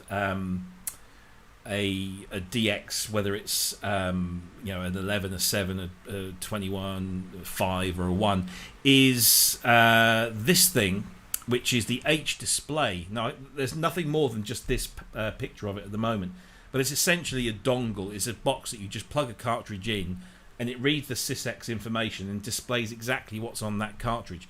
Now, for anybody that owns a DX synthesizer with cartridges, this will be a godsend, because the only way to read these cartridges is in the synth itself, and then you've got to load it in and then scroll through every single one. This is great for just showing you exactly what's on a particular cartridge. So that's going to be very interesting. But I am just, as soon as they sent me this email last week and said, we're finally about to launch this, I was like, yes. And it was like, how much? I thought, oh, okay, I need to start saving. But yeah, just watch the demo itself. It's just absolutely brilliant, and some of the sounds on there. There's kind of there's rhythmic sounds, and it's just this great. That's the thing about the DX5 and the DX1, is that combination of the two engines together. The operators, there's still 6 operator synthesizers, but it's now that layering of the sound and the way the sound itself works with the other layer to kind of just give that richness and that depth and that warmth. And anybody that says DX is a cold have not listened to one of these. Cryss, Any thoughts on this one? Yeah, lovely sounds, and apologies to Aaron because when I gave him the email, wrote him the email for all the links, that was the last one that I had to go back and get the link, and I completely forgot to put the link in there for That's that why video. I haven't heard the video yet. He's like, what's going on? Yeah. So later when you be able to check it out, but that really great sounds on that video, and it's been really interesting to hear. Some interesting and new sounds with digital synthesis. I may not seem like we're not going into new types of synthesis or anything, but something like Robbie said, just a little bit away from the standard DX7 fare that we've heard so many times. And there's some really beautiful pads and different sounds on that video. If I had a DX5, which I wish I did, that would be an instant buy for sure. Yeah. I was wondering if because I'm not gonna buy a DX5 a lot of my price range, and I'm not interested in the DX7. I do have Dext and the Arturia one, so that for me gets me by. But is there anything in the software world that is because of the DX5 and the DX1 having such extended capabilities versus the 7, is there anything that's doing that, or are they all pretty much going after the DX7 architecture? Yeah, that is the thing. So you've got DexEd, which is a DX7. You've got Arturia DX7. You've got FM8 and FM7, obviously some while before that. But none of them actually go hugely beyond the capabilities of a Mark I DX7, and it's really disappointing because even the Mark II DX7 is considerably more powerful and useful than a Mark I, because the Mark II brought in the splits and the layers at the expense of polyphony, which is kind of what the DX5 and the DX1 did without losing the polyphony, because you had two 16 voice engines that you could either use as 32 polyphony or 16 if you were splitting and layering. So there's nothing out there that does out of the box a DX5 or a DX1. You can of course stack the two together, stack two instances. But the unique thing about the 5 and the 1 is that you've got this performance mode. Now, performance mode in itself is not, it doesn't break any new ground, other than the fact that you can store the patch data and all of your settings, so LFOs, aftertouch settings. They do have a built-in detune function. So when you select two patches, you can very quickly detune both of them at the same time, either one in either direction, just ever so slightly. So it saves you having to do it all in a manual thing. So you just press this, one or two buttons and it's done. So you can very quickly kind of get a DX1, DX5 thing going on. The difference, of course, with the hardware over the 5 and the 1 over the 7 is that the 5s and the 1s had the hand-picked digital audio converters, which had a much lower noise floor, much cleaner.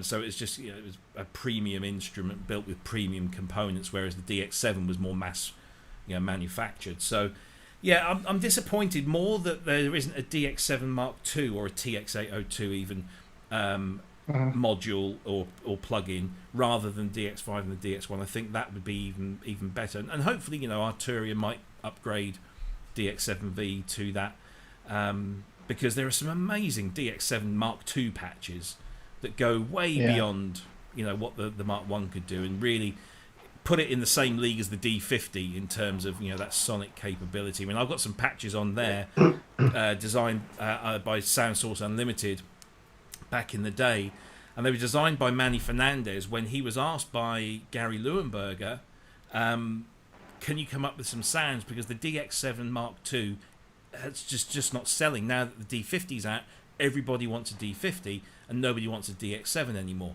So Manny goes away and says, right, okay, well, if people want the D50 but we want to sell the DX7 too, well, let's come up with some patches that sound like a D50. and he gets incredibly close because he doesn't have the samples to work with, but they are incredibly close to. I mean, I've got patches on there that are Soundtrack, Fantasia, Digital Native Dance. I was going to say there was an FM version of that, wasn't there? Yeah. And do you know what? There's no samples involved whatsoever. It's just clever DX programming, and the DX72 is capable of doing that. So I'm surprised that nothing has ever been made of that. Not even in the Mo DXs. They're just this 8 operator stuff, which is great. But yeah, so real quick question, follow up with that. So for explanation for us analog guys. The Synth FM, Kodama Synth FM. I can't even. Very attractive, great sounds. Love the touch screen. Where does that fit in this architecture? Like just in a summary, couple sentences, compared to the DX series. So, two things really. First of all, you've got the touch screen that gives you complete control over every aspect of the synthesis. So instead of having to click through menus and do incremental ups and downs of digits and values, you can go into the touchscreen and drag and draw and manipulate that way. So that makes it much more user friendly than just hitting buttons and clicking and clicking and clicking.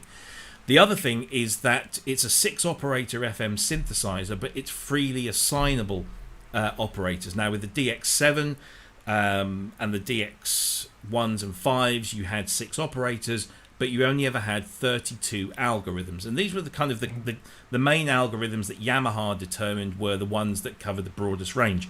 But now with the Essence FM from Kodamo, you can pick and choose and just create your own algorithms, and you're not limited to just those 32. So that really then kind of expands on that. Yeah, that one's very attractive. It has some really great sounds in it.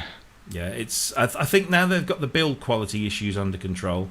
Fingers crossed. They'll sell a few more of those units. And I was just saying in the chat, I was talking to Wagyu. They were talking about the 2612 chip that used to be in video game cartridges, and that's the chips, or those are the chips that are used in the Mega FM. What's the name? I can't remember the name of the developer now. It's gone. Is it Twisted Electrons? The Mega FM unit, which is 2 2612s, and it's 4 operator FM synthesis, and that's about 400 and something euro, and this Essence is about 1200, I think. And there's some good stuff out there at the moment. It's kind of, I'm torn between which to go for, or do I go for these cartridges? I need a second job. Aaron, do you use FM? Are you interested in FM synthesis in any shape or form? Please say yes. Because I'm alone. My grandmother told me if you don't have anything nice to say, don't say anything at all. Okay. It's going to be like that. Wow. I see. Okay. I'll back you up, Rob. Wow. I've got a TX802. Yes. I've got a TX802, but unfortunately the cartridge ports bust, so I can't put any cartridges into it. But I can still download sounds with SysX.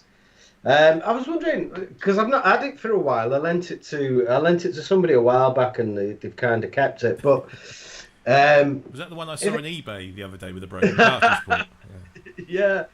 I was wondering, I could use DexEd or whatever it's called as an editor for that TX, couldn't I? No. Oh, sorry to piss on your cornflakes, but no. Again, this is unfortunate because the architecture of the TX802, which is a DX7 Mark II engine, is quite different. It has so the Mark IIs had functional scaling, micro tuning. They had unison poly mode. A whole bunch. You can, I guess, probably control a bunch. I don't have. Well, I've got a Mark II, but I've never messed around with it with DexEd. But I'm sure you can control the basics. But all the stuff that made the 802 and the Mark II DX7 different, just not covered. But did we mention this a few weeks ago that they've branched? Somebody, Surge, the people behind the Surge VST have created a branch of the DexEd development So they've knocked it up to version 0.95, and they've started to add new features in. And it would be nice maybe if they did something along those lines. But yeah, unfortunately, no. There's you can get editors for the TX802. There's one by a company called FM Alive, and it's called XY Manager. So it does DXs and SYs, and you just buy $10. Runs on Windows, so you'd have to get, if you've got Mac, then you have to use Wine or Parallels or something like that. But it does work, and it's pretty good. Windows. So yeah, I know. I What's am that? curious. I did have a question about these FM expansion cards. Yeah. So as I understand it from that video, it looked like they had was that an original DX5? Yeah. Is that what that video was? Yeah. Okay. So that had factory slots in the top for factory cards that were made back then. Yeah. So these cards have to still work with the original hardware? Yep.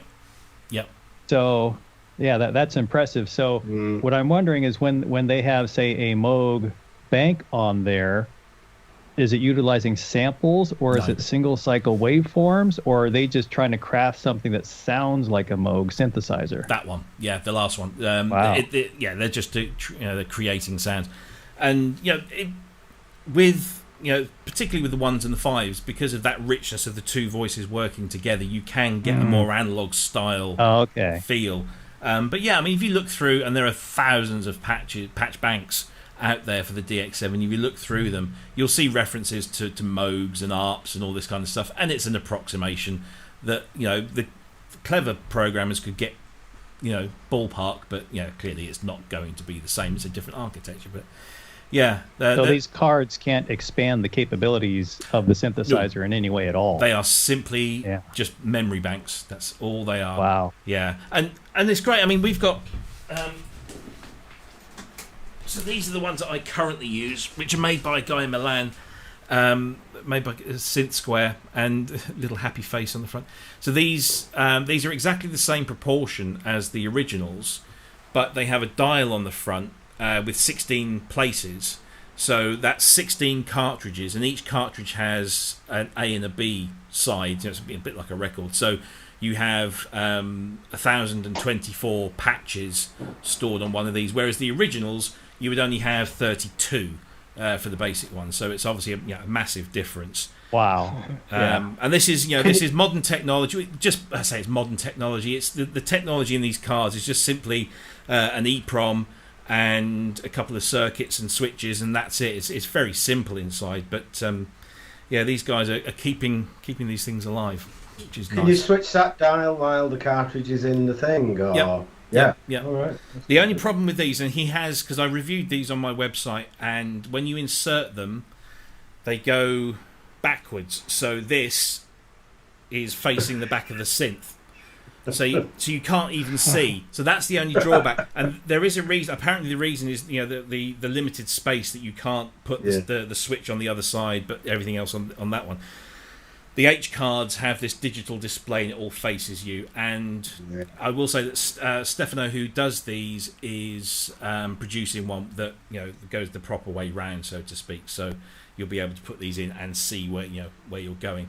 But these are about 120 euros each. So a pair of these that I've got in there is 240, 250 euro. These are 389, but you get those extra sounds, the bigger capacity. So I don't think there's a huge disparity there. But I guess it's a buyer's market. You choose what you want. So and Hypersynth do cartridges not just for the Yamahas, but they also do D50 cartridges as well, and they do a whole bunch of software synths and other bits and bobs. So they're a cracking little company and nice people. So there you go. I told them I'd give them a plug on this show. There you go. Done. Yeah. Nice one. Before we go back to Aaron, let's see. Let's do this one because Cryss. I'm going to throw this one to you, Cryss, because I need a drink. This is Sonible Smart Reverb. This is AI Reverb, and I was watching the video to this, and I was kind of like I was split into two. Part of me said, "Wow." Because this is artificial intelligence, and you tell it what sound you're putting in, and then it kind of comes up with a reverb algorithm to suit that sound, and it listens I think it listens to the sound, and it's all machine learning and AI and that kind of thing. And then I thought, do I really want that level of interference with my creative process, where I'm letting a plugin choose that kind of thing? But go on, Cryss, tell us about this. What do you think about this? Yeah, so I hadn't seen anything by Sonible before, and as far as the whole, maybe we'll want to do AI because, I think that's more of a marketing term with this stuff. But I started looking into some of their other products because they have an EQ and a compressor, and then that kind of got me down a rabbit hole of other quote-unquote smart products like Gullfoss, I think that's Sound Theory, Gullfoss, and other programs like that. And so just as you described, Robbie, it basically it will, you play part of your track, whether you're using that on an individual instrument or you're using it on your master bus, and it takes a look at it, at what you're feeding into it, and there are different they're not presets, but it kind of directs it towards what type of input it's getting. Is this, an acoustic guitar? Is it a vocal? Is it a synth?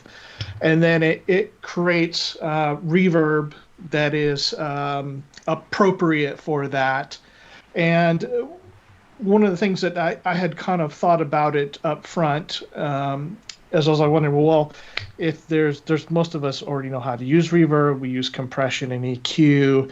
Is there any sort of purpose for this for us? Because at first glance, it seems like this is something you would suggest to your friends who are just getting into recording, so that when they send you a track, it doesn't sound absolutely, wretchedly off in its amount of reverb or EQ or whatever. Yeah. But actually, most of these products, like the Smart Reverb or Smart EQ, Gullfoss, they work better with some user influence, and it's not meant to take the user out of it, because the best results will be, of course, when you set it up and let it do its thing, and then you think and you critically examine it and go, well, maybe I'll change the decay time a little bit. And let me just scroll up here to see what you got on the screen, or at least what you had on the screen a little while ago. The interface looks great on it, but there is a very beautiful graphic interface for you to see, like, when it comes to adjusting the decay times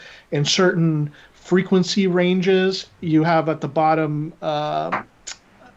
it adjusts the decay and different things over time altogether, and then you can go by frequency range with that display on the top. And so I thought the interface of it and what it's doing is maybe a little more interesting than the reverb itself, but I haven't tried it yet. I am interested in checking these products out, and I just didn't have time to this week. But what I thought maybe the conversation would be more interesting is not necessarily, I would be curious to hear what you thought about the Smart Reverb, but what place would these kind of smart plugins have in your workflow, whether it be a reverb or, probably more importantly, EQ and then compression? What do you guys think about all this?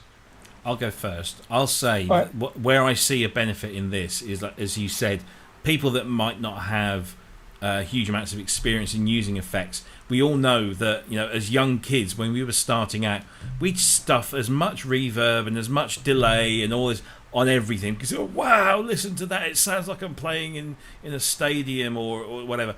And we would just, we'd use it, just way too much. Whereas this will get somebody into a ballpark and then allow them to tweak it to their taste without it, so it kind of guides them down that path, maybe. And that's where I see a nice, and it's rapid. Again, a lot of people, like, this kind of rapid stuff. So you say, look, I want some reverb on the guitar. Do I go for some plate reverb? Do I go for this? Well, let's feed it through Smart Reverb, and does it come up with it'll come up with something that's appropriate for a guitar? And you either think, yeah, that's it, or maybe I'll just tweak it a little bit. Aaron, how about you, Ben?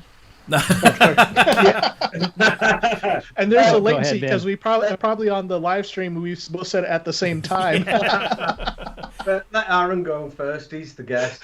Go on then, Aaron. What I was going to say is technologies like this, and I've heard about similar things, I think, for about the last decade or more even. They've talked about doing this sort of thing in the software realm, is like Cryss and Robbie both mentioned. It can be used kind of as training wheels for somebody who's starting out, but I could also see how somebody who's like a TV music producer that's on an extremely tight schedule might use some tools like this to save a whole lot of time. Figure out, okay, these are the general parameters for my default setting, and I know if I stick this or run the algorithm on whatever I'm doing, this will get it pretty close, and then I can just spend a short amount of time tweaking it instead of having to build something from the startup or having the same preset every time. I can get quick and dirty results with this.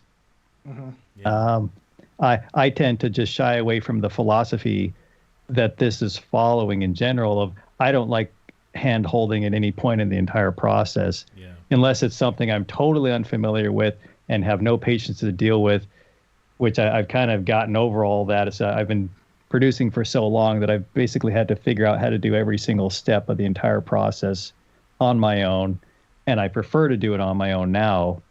But for somebody who's not there, which I would guess is most people, just they don't want to have to bother with mixing or EQ or crafting or reverb or the mastering process. That's where these tools come in really handy. Yeah. Ben, what do you think? I'm in two minds about it. I love the idea of AI helping maybe more experienced people.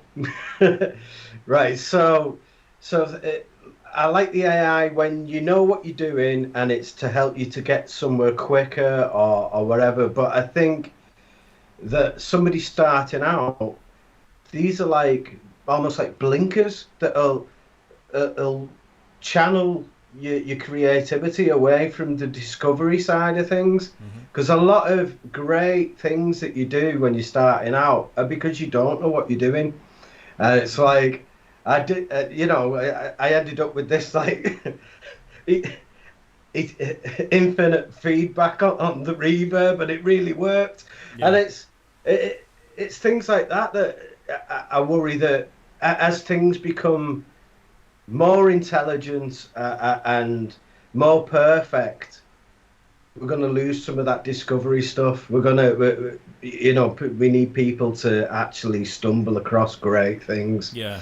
And not the machines to tell them which is the right way and wrong way to do it. But for me, I love it. Yeah, I'd have it. I think that it certainly stands in the way of the happy accident, which when you look back at so many great pieces of music, whether it's classical or pop or whatever, there are so many stories of the happy accident. New Order's Blue Monday and everything being out by a couple of or beats or whatever, and all these wonderful things that you would only discover if you just I don't know what I'm doing here, but what does that do? Wow. And this and this removes that chance of a happy accident. However, it could also maybe suggest something you hadn't thought of just purely because of its AI algorithm. One thing that I was reminded of was this one. So this is one of my go-to reverbs, which is UVI's Spark Verb. And whilst it's not the same, it's not AI, it has a whole bunch of these algorithms, and it uses this kind of this, I don't know what they call it really. It's like a dot map of some description, and you go in there, and I'll just try and zoom in on it a bit. It's not the greatest picture, but each color represents either a hall, a plate, a large, endless, drum, vocal, whatever, and you can kind of drag around this kind of map, if you will, and get blends and different things. So it's still a basic, I say basic, it's a powerful reverb, but it has this element of kind of discovery to it but it's algorithmic as well, and it's a little bit more expensive. It's 129 compared to I think 89 at the moment for this one, which is normally 129. But yeah, well, let me play devil's advocate here for just a moment here on behalf of the smart AI or whatever. So thinking about workflow, and I don't really see a difference between using a program like this and using presets in your workflow. Mm-hmm. And ultimately, I think it is down to the user to use the tools in the way. You don't let the tool determine how you use it. You're the tool wielder. And so like sometimes people have problems. They're like, I've got so many synthesizers, I don't know which one to use. Like, you got to self-narrow and kind of come in and go, gives yourself some limits in that. Right. And then, as far as like when in the process are you going to use this tool? Now, if it is more like a beginner, it may be a teaching tool to help them find out what you do. I mean, I'm just thinking about how Aaron said he deconstructed Geosynth's patches to figure out how a synthesizer works. And it can be very much like that for a more of an intuitive user of these. Like, I don't know how to do this. I don't know how. I mean, compression is one of those things that I think a lot of people have heard or a lot of people have had a hard time figuring out because it's not so obvious as, a phase shifter or something. But where do you use it in the process? If you're an experienced user, I don't see, like, my workflow would not be like, I'm just going to go here first and see what it does. Actually, usually, or where I would anticipate myself using this is working on a track and finding a place where I'm naturally going to go to the places that I know where to go, or my workflow, where my happy accidents, where the things that I've learned have taken me. And this is where it might benefit somebody who's recording by themselves at home, because I don't have your ears to go, hey, you probably got a little too much, right there at 400 hertz. Well, maybe I don't know that. And so I put like a smart EQ on there, and it says, and I start watching the curves, and it goes, oh, that's probably a problem area in my track. And then I can go through and see where are these frequencies stacking up. So as a tool for not just fixing the problem, but also identifying problems. And I know there's a few other ones. I think there was one called Soothe that was also based around that, looking for resonances that are building up within a track and then, taking them down. Mm-hmm. Now, I had tried a demo of Gullfoss, which does, I don't even want to try to explain it, but it's basically a smart EQ that changes. It does so many measurements, hundreds of measurements per second of a track, and makes subtle adjustments, and then it's guided by your input of it.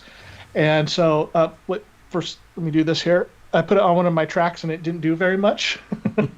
So I'm like, yes. But I did see, like, I watched this guy who did a metal track, and he put, I think he tried EQ2 by Sonible and Gullfoss, and I don't remember, maybe it was one or the, I think it may have been Gullfoss, and whatever he was recording was not sounding good, and all of a sudden he put that on there, and it was just like, oh, that is so much more listenable to.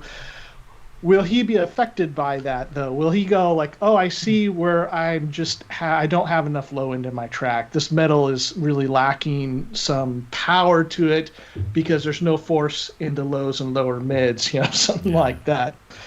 So I don't know. I think this is an interesting place to go, but it's kind of something that it needs to be defined by the user. And I noticed that a couple of these companies very much were pushing that point of, you don't just let it do the work for it. It's something that you're involved in that process. And, is it AI or not? We can debate that. But I think to kind of almost treat it as another person, another set of ears. And I could see where this would be very helpful for home musicians, especially during a time like COVID, because I mean, I have a friend down the street that has a little recording studio in his garage, but we're not spending a whole lot of time together because of all this stuff that's going on. And so he can't come and ask my opinion, and I'm not asking his opinion, and we work on totally different systems. Yeah. So he's not going to send me Pro Tool tracks, and I'm not going to send them Logic tracks. But it is kind of a nice way to kind of guess, get a different opinion on your work and go, well, I recorded the synthesizer sound or this acoustic guitar, but it's just there's something that's not right. Maybe let me get a second pair of ears in here, and I'm going to use that plugin to see what happens. Yeah, no, that makes a lot of sense. That makes a lot of sense. Yeah, I like it. I think, and it's a jumping off point, isn't it? It's like, right, I know I need something on here. Let's see what this comes up with, and then I can just tweak to my my taste or whatever. So yeah, there you go. Sonible Smart Reverb, available now. You can try it for free for 30 days, or you can buy it for currently €89, going back up to 129 whenever that offer finishes. But yeah, it looks nice. Looks very nice. Let's do one very quick one, and then I think we'll do a bit of a roundup.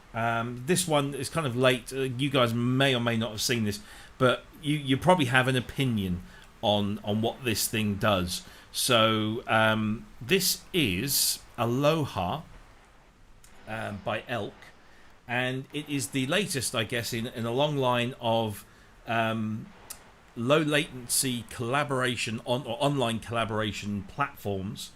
So they're claiming that even over long distances, it uses 5G as well as regular internet, but you can play in perfect synchronization. And the example they've got here is that you've got two users, a guy playing drums and a guy on a trombone, 416 miles away from each other. And yeah, I mean, they definitely sound in sync. But as Cryss pointed out when we were discussing this before we came on air, 416 miles really isn't a big thing. If I want to collaborate with Cryss, we've got to go 5,500 miles. So how good is it once it goes across the Atlantic?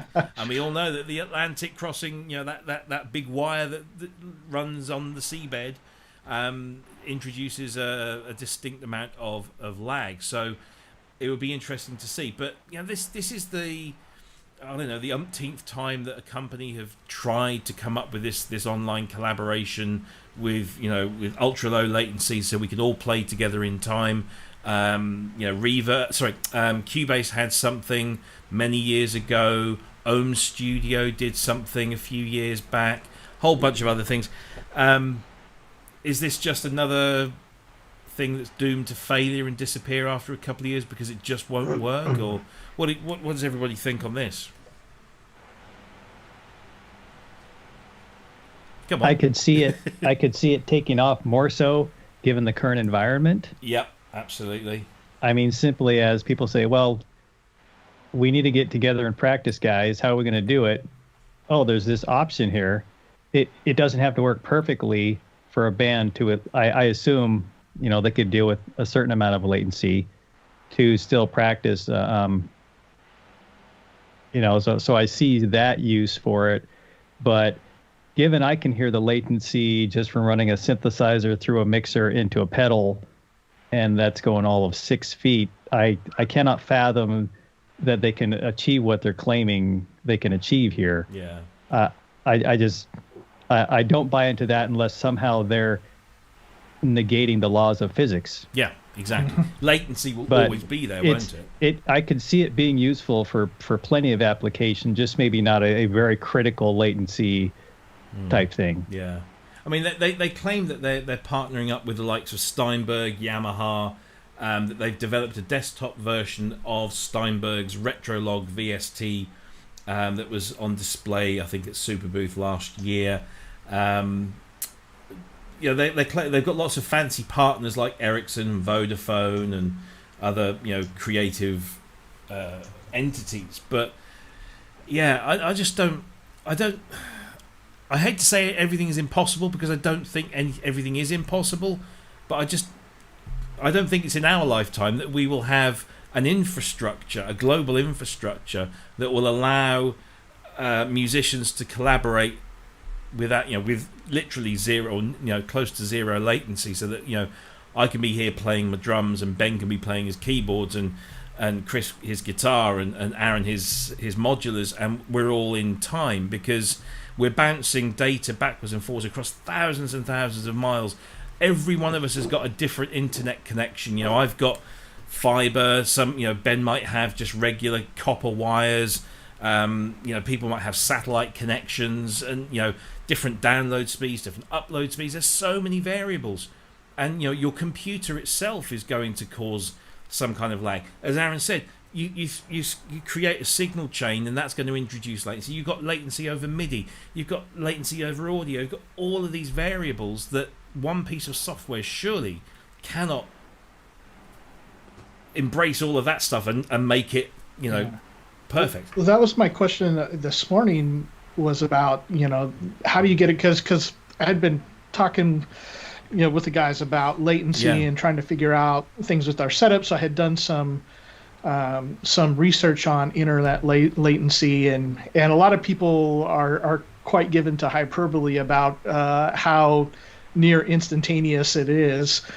Because we know in our live streams, I mean, the joke to have with the guys that I'm always interrupting them. I'm not really interrupting them, but it ends up that way because I'm shifted by, a quarter of a second. Yeah.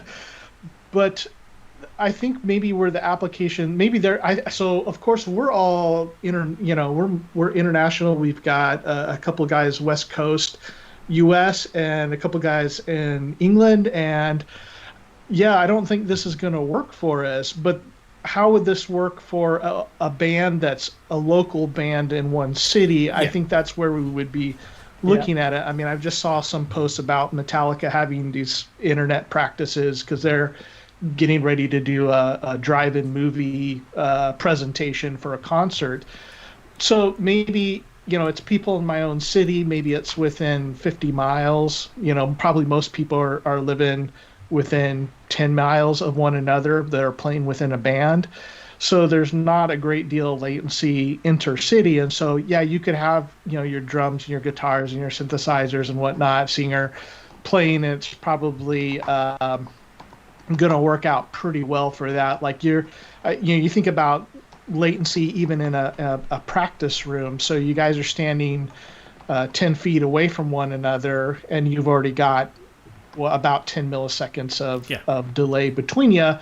And that's not including the distance back to your amplifier or whatever it is. Yeah. So maybe something, they just didn't give a lot of details to it on that, what you had sent over. So I think maybe a lot of us got excited because, like, hey, we could do something internationally and like have this jam session. Like, no, probably not. I mean, at the distance, I don't know how far is it between the two of you guys, Ben and Robbie? Warrington probably about 250, 300, if that, or at least. About that. Yeah. So that would probably be like, I mean, they were talking about 416 miles, I think, and so that would be within something that'd be acceptable. But even Aaron and I would probably be outside of what would be comfortable to play on. What are we, like, about 1,000 miles apart or so? Somewhere, I believe so. 1,100 maybe. Yeah. Yeah. So somewhere in there. So. Interesting. It's just, I think it's just too many variables. There's too many things that can cause issues that the software just cannot right now anyway allow for. I don't think. I mean, we've tried it. I will say we. The society of musical technology companies have tried it. We had the Ohm Studio, which everyone was raving about 2 or 3 years ago. Nobody talks about it anymore.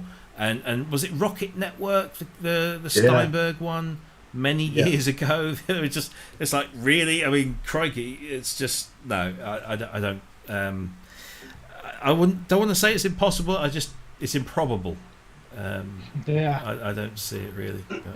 Andrew Brooks is talking about as not as particular probably, but about in applications like these. We're really moaning about 130 milliseconds or maybe across the world 225. I mean, it is amazing time that we live in, and it does bear saying that, like, when we think about history or we study history and we think about how long it took information to get from one place to other. I mean, even to think about 150 years ago to get a message from Washington D.C. to California and the Pony Express and Weeks, just to get a message across with constant handoffs of the message. It still took a while, but when a product comes out and says they're touting it's just a millisecond on each side of latency, well, yeah, that's fantastic. That's really great that their hardware can get it so low. That's incredible. But why not talk about give the potential buyer some reasonable expectations about what this will look like. Hey, if you're going to use it within your own city in 10 miles, expect a couple milliseconds or whatever it is, or if you're going from, California to Washington, that's what intercountry, like, this may not work for you, but they don't really get into that in the details. And it's in beta, so maybe they'll add that stuff later. Yeah, and that's the thing. I mean, you were asking about price. I don't think there is even a price at the moment. They're just looking for people to sign up for a beta test. And I mean, I remember, I'm not going to do this because I signed up for the Ohm Studio one, and it just never did what it promised to do. And I don't think this will either, really. I'd love to be proved wrong. I really would. Not with current technology, but there's things on the horizon that could help greatly with that, isn't it? I mean, I was looking... if we can start harnessing quantum entanglement for data transfer, then we can be doing it. Yeah. I mean, I was looking at upgrading my my internet connection here, because I live in a small village. There's about 1,000 connections in the village, and we actually have our own telephone exchange. So I don't know what it's like in the US, but we have a telephone infrastructure that's copper wire based that runs across the entire UK, and slowly over the years they've begun to replace it with fiber optics. But there's the vast majority of the country is connected to individual exchanges, telephone exchanges, which are now all completely automated in various locations. And the exchanges are now connected via fiber optics, so they're very, very fast.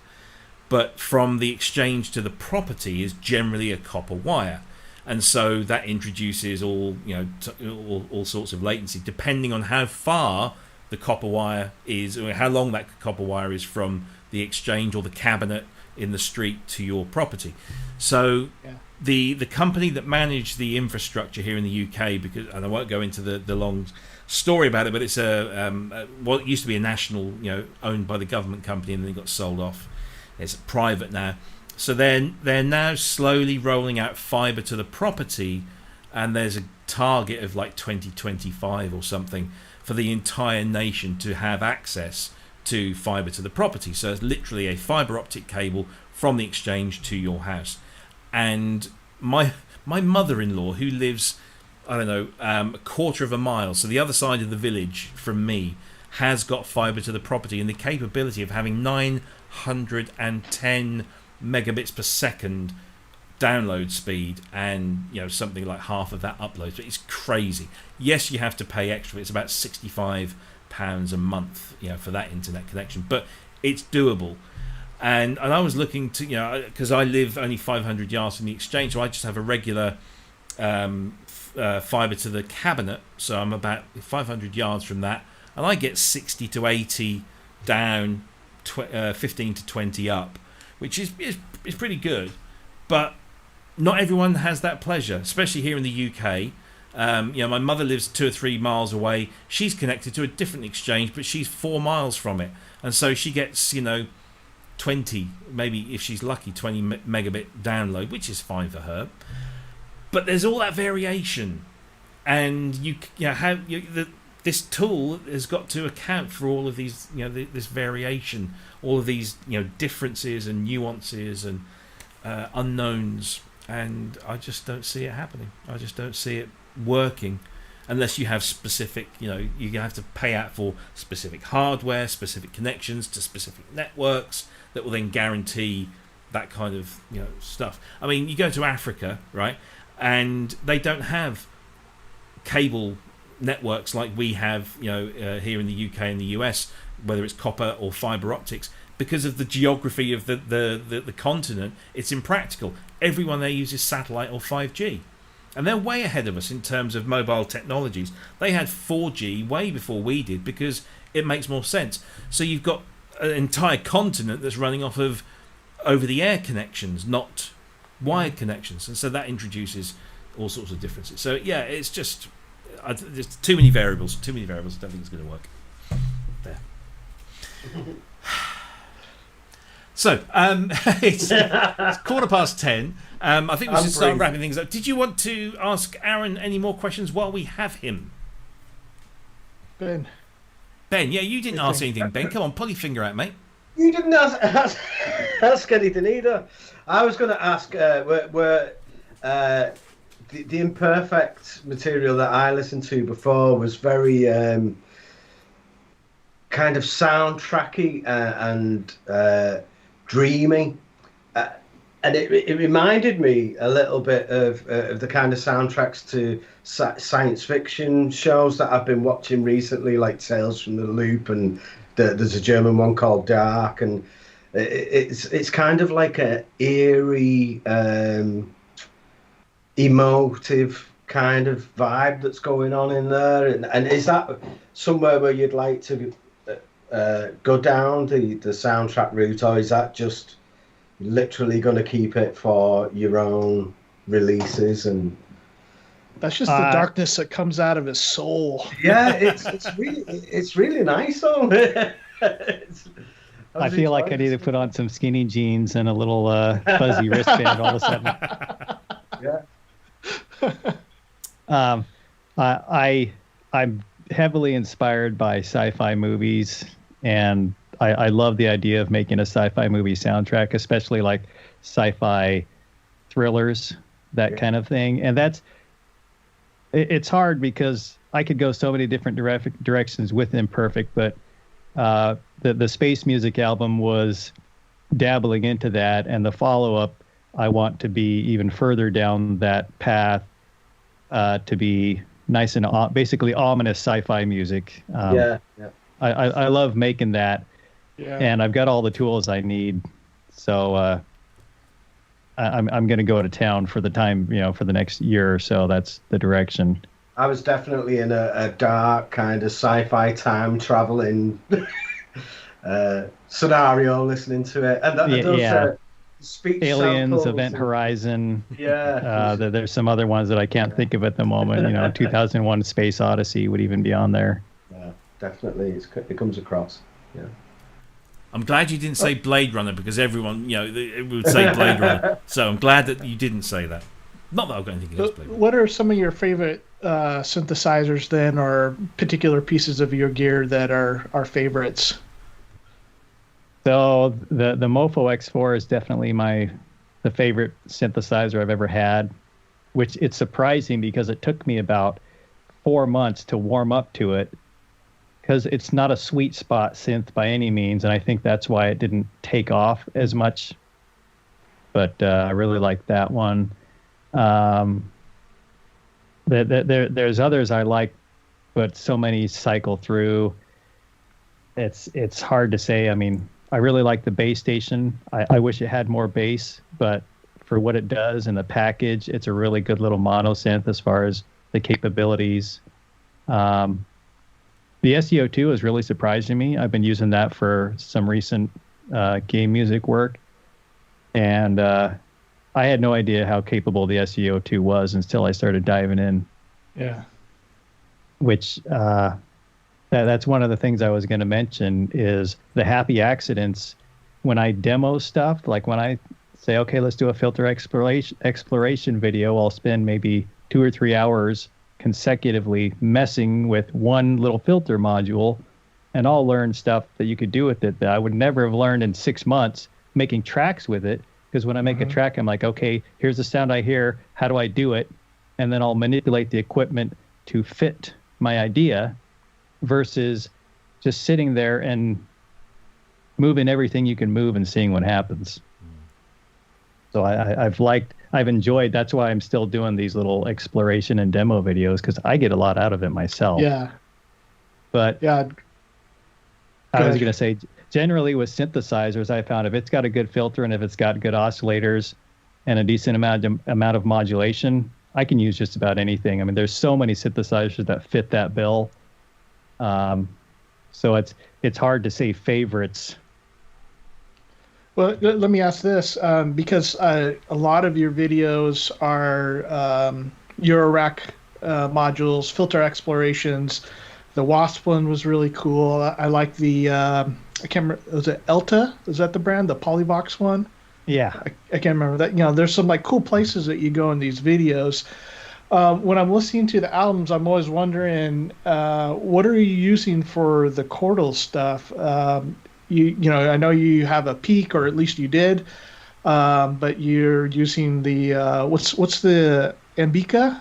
I don't know if that's poly or mono. Those are hybrids, DIY hybrid synths that Mutable Instruments used to put out. I think they're all second party now. But I guess, did you finish your question there? Oh, no, I did, about just kind of going back to like on your tracks when you're, because on your videos I'm seeing a lot of monosynth stuff, but then on the tracks I hear like these beautiful like fat chords coming in. Where are those coming from? Most of those would come from the Mofo, which it's Mofo X4, so it's 4-voice analog DCO, Dave Smith synth, Curtis filters. And then currently I have a Prophet 12 as my second poly. So it'd be either one of those. But a lot of the gear changes. I try and keep one poly synth on hand at all times so I can do the chords, because I love chords. And I'm always running that through. Usually it's going to go through the Strymon Dig, which is a dual ping pong digital delay that just has 3 algorithms that just sound absolutely like butter. And it's got modulation on there too. That's like my go-to chord pedal. So, I mean, that formula alone has been guaranteed to work for me for the last year or so. But, you know, pretty much any poly, the key is to have good effects that give it the big spatial sound. Because even with the Mofo set to monophonic with all the voices in the middle, if I dial the pedal right, it just sounds like it's everywhere at once. And it's different than a chorus. That's kind of part of why I like using it. I'll use a chorus sometimes, but a ping pong dual delay, and it's different from a reverb too. So it's a unique sound that I don't hear very often. And I really enjoy using it because it sounds a little unique to me. Are you using any of the modulation on the Dig, and also are you using the golden ratio delay settings? Often it's the golden ratio. That's like my default is the golden ratio. With the mod switch set, either at I think it's got 2 settings. All the way down is, that usually puts you into like ominous territory because it's a little overmodulated, which I like sometimes, but usually just 1 click down. And then the bottom setting on the algorithms, which I don't think that's the 12-bit one. I can't remember what it is, but it's kind of a little lo-fi and a little darker. Yeah. And it just Jamie uses the same settings too. When I talk to him about, he has that pedal, and he's like, "Oh yeah, I just left it on that one all the time. It sounds great." That's the pedal that I have wanted since it's come out. I've got a bunch of Strymon pedals, but it's always like some other piece of gear comes up that I need more at the moment. I'm like, I got to get that thing. I'm glad it's not popular, because if it got popular, I probably would stop using it. Like, this is the new Shimmer. I don't want to have this. Excellent. So if any of you are inspired to go and listen to Aaron's music, let me just share with you where you can get it. So first of all, there's Bandcamp. So this is the Imperfekt page. On Bandcamp, there's plenty of content on there that you can buy for very reasonable prices, and of course then stream as well. There's also the Point Surrender page, and that was Analog RPG Chapter 1 that Aaron was talking about earlier. And there's a whole bunch of material on there. Also on YouTube, there are 2 channels. There's the Imperfect channel. So here is that video that was being talked about earlier on with the Elter. And then also there is the Point Surrender YouTube channel. You can also go there and listen, watch Aaron do his thing there. Aaron, thank you ever so much for joining us today. It's been an absolute pleasure. Have you got anything sort of planned for the next week or so musically? Anything interesting that you're going to be doing, or is it just more of the same? More of the same, but it's always interesting to me. So mainly, I'm doing a survival horror game music project right now. I'm about a third of the way into that. Nice. And when I take breaks from that, I'll be continuing with Point Surrender music, which is a totally different feeling and atmosphere. So it helps balance me out a little bit, so I'm not digging the same hole all day. Yeah, no, that's a good plan. We'll look forward to hearing that. Well done. Thanks ever so much for joining us, and hopefully we'll have you on again at some point very soon. Cryss, anything planned for the coming week? Yeah, just keep working away. I got my Captain cooking in a couple days ago, so I'm going to be hitting that pretty hard this week, making lots of Jimi Hendrix noises. And we got my Juno back there, back at home, so maybe I'll give that a go because I've missed it. Yeah, do some ABs between the Roland Cloud stuff, the model expansion. Let us know what you think. All right. Yeah. Ben. Nothing great for me musically because I'm going to be moving studios hopefully, so I've got to get the old paint brushes out and be doing a bit of that. I can't leave it all to Vicky. She'll never let me live it down. So then I'll be dismantling everything again, moving it into a bigger room, and then I'll have lots of space for all these new synths that's coming out. Excellent. No money to buy them. No. What about yourself, Rob? Well, I've got podcasts. That's what I've been doing. I've been doing lots of podcast editing. I'm about to send my first draft mix of one that has just overshot in terms of time to what I normally am allowed to do. So I'm just hoping that they say, yeah, it's good enough. You have to have it that long. Otherwise, I'm going to have to get the scissors out and be really brutal. But the other thing that I've got to do is wire some of these in. Ugh. So I bought a pair of these without the light on. It's the Behringer R6 1602 line mixers. So I've got one over there and another one under that one, just to kind of consolidate everything in.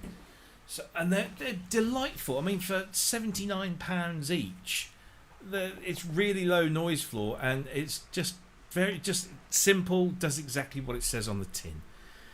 So I've got to plumb all of those things in and get those working properly. So yeah, that's me for the week.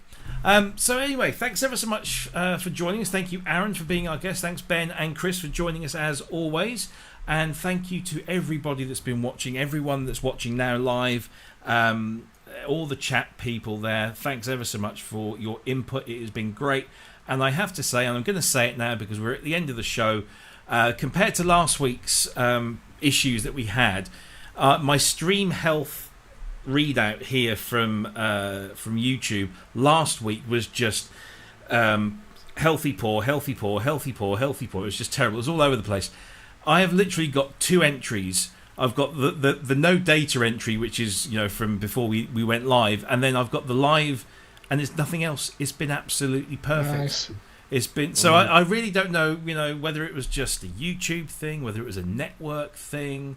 As far as I'm aware, my son's still online playing his video games, and no problems at all.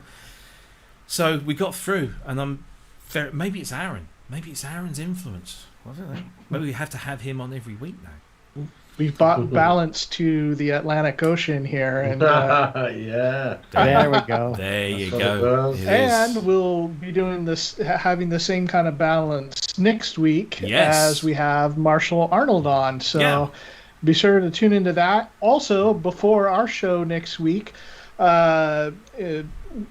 Jamie on Geosynths will be having Gaz Williams. So there will be at least 4 hours of awesomeness next Sunday. So we'll Sunday. We'll be we'll be like the chill out room after, because like Gaz is like full on 1,000 miles an hour, and Jamie will just be with Gaz. He's brilliant, and then you'll come in here and you can then just kick back, put your feet up, smoke something, drink something, and just chill. I love Gaz. Gaz is brilliant. He's just such a nice bloke. Anyway, look forward to that. So Jamie at 6 p.m. UK time, whatever that is in your part of the world, next Sunday with Gaz, and then we'll be here same time, same place next week, 8 p.m. UK, 3 p.m. East Coast, 12 p.m. West Coast, and we'll do another couple of hours of talking shit about synths and stuff as we do. Thanks ever so much, guys, and everyone have a great week, and we'll see you all next week. Take care. Bye bye. Thanks so much.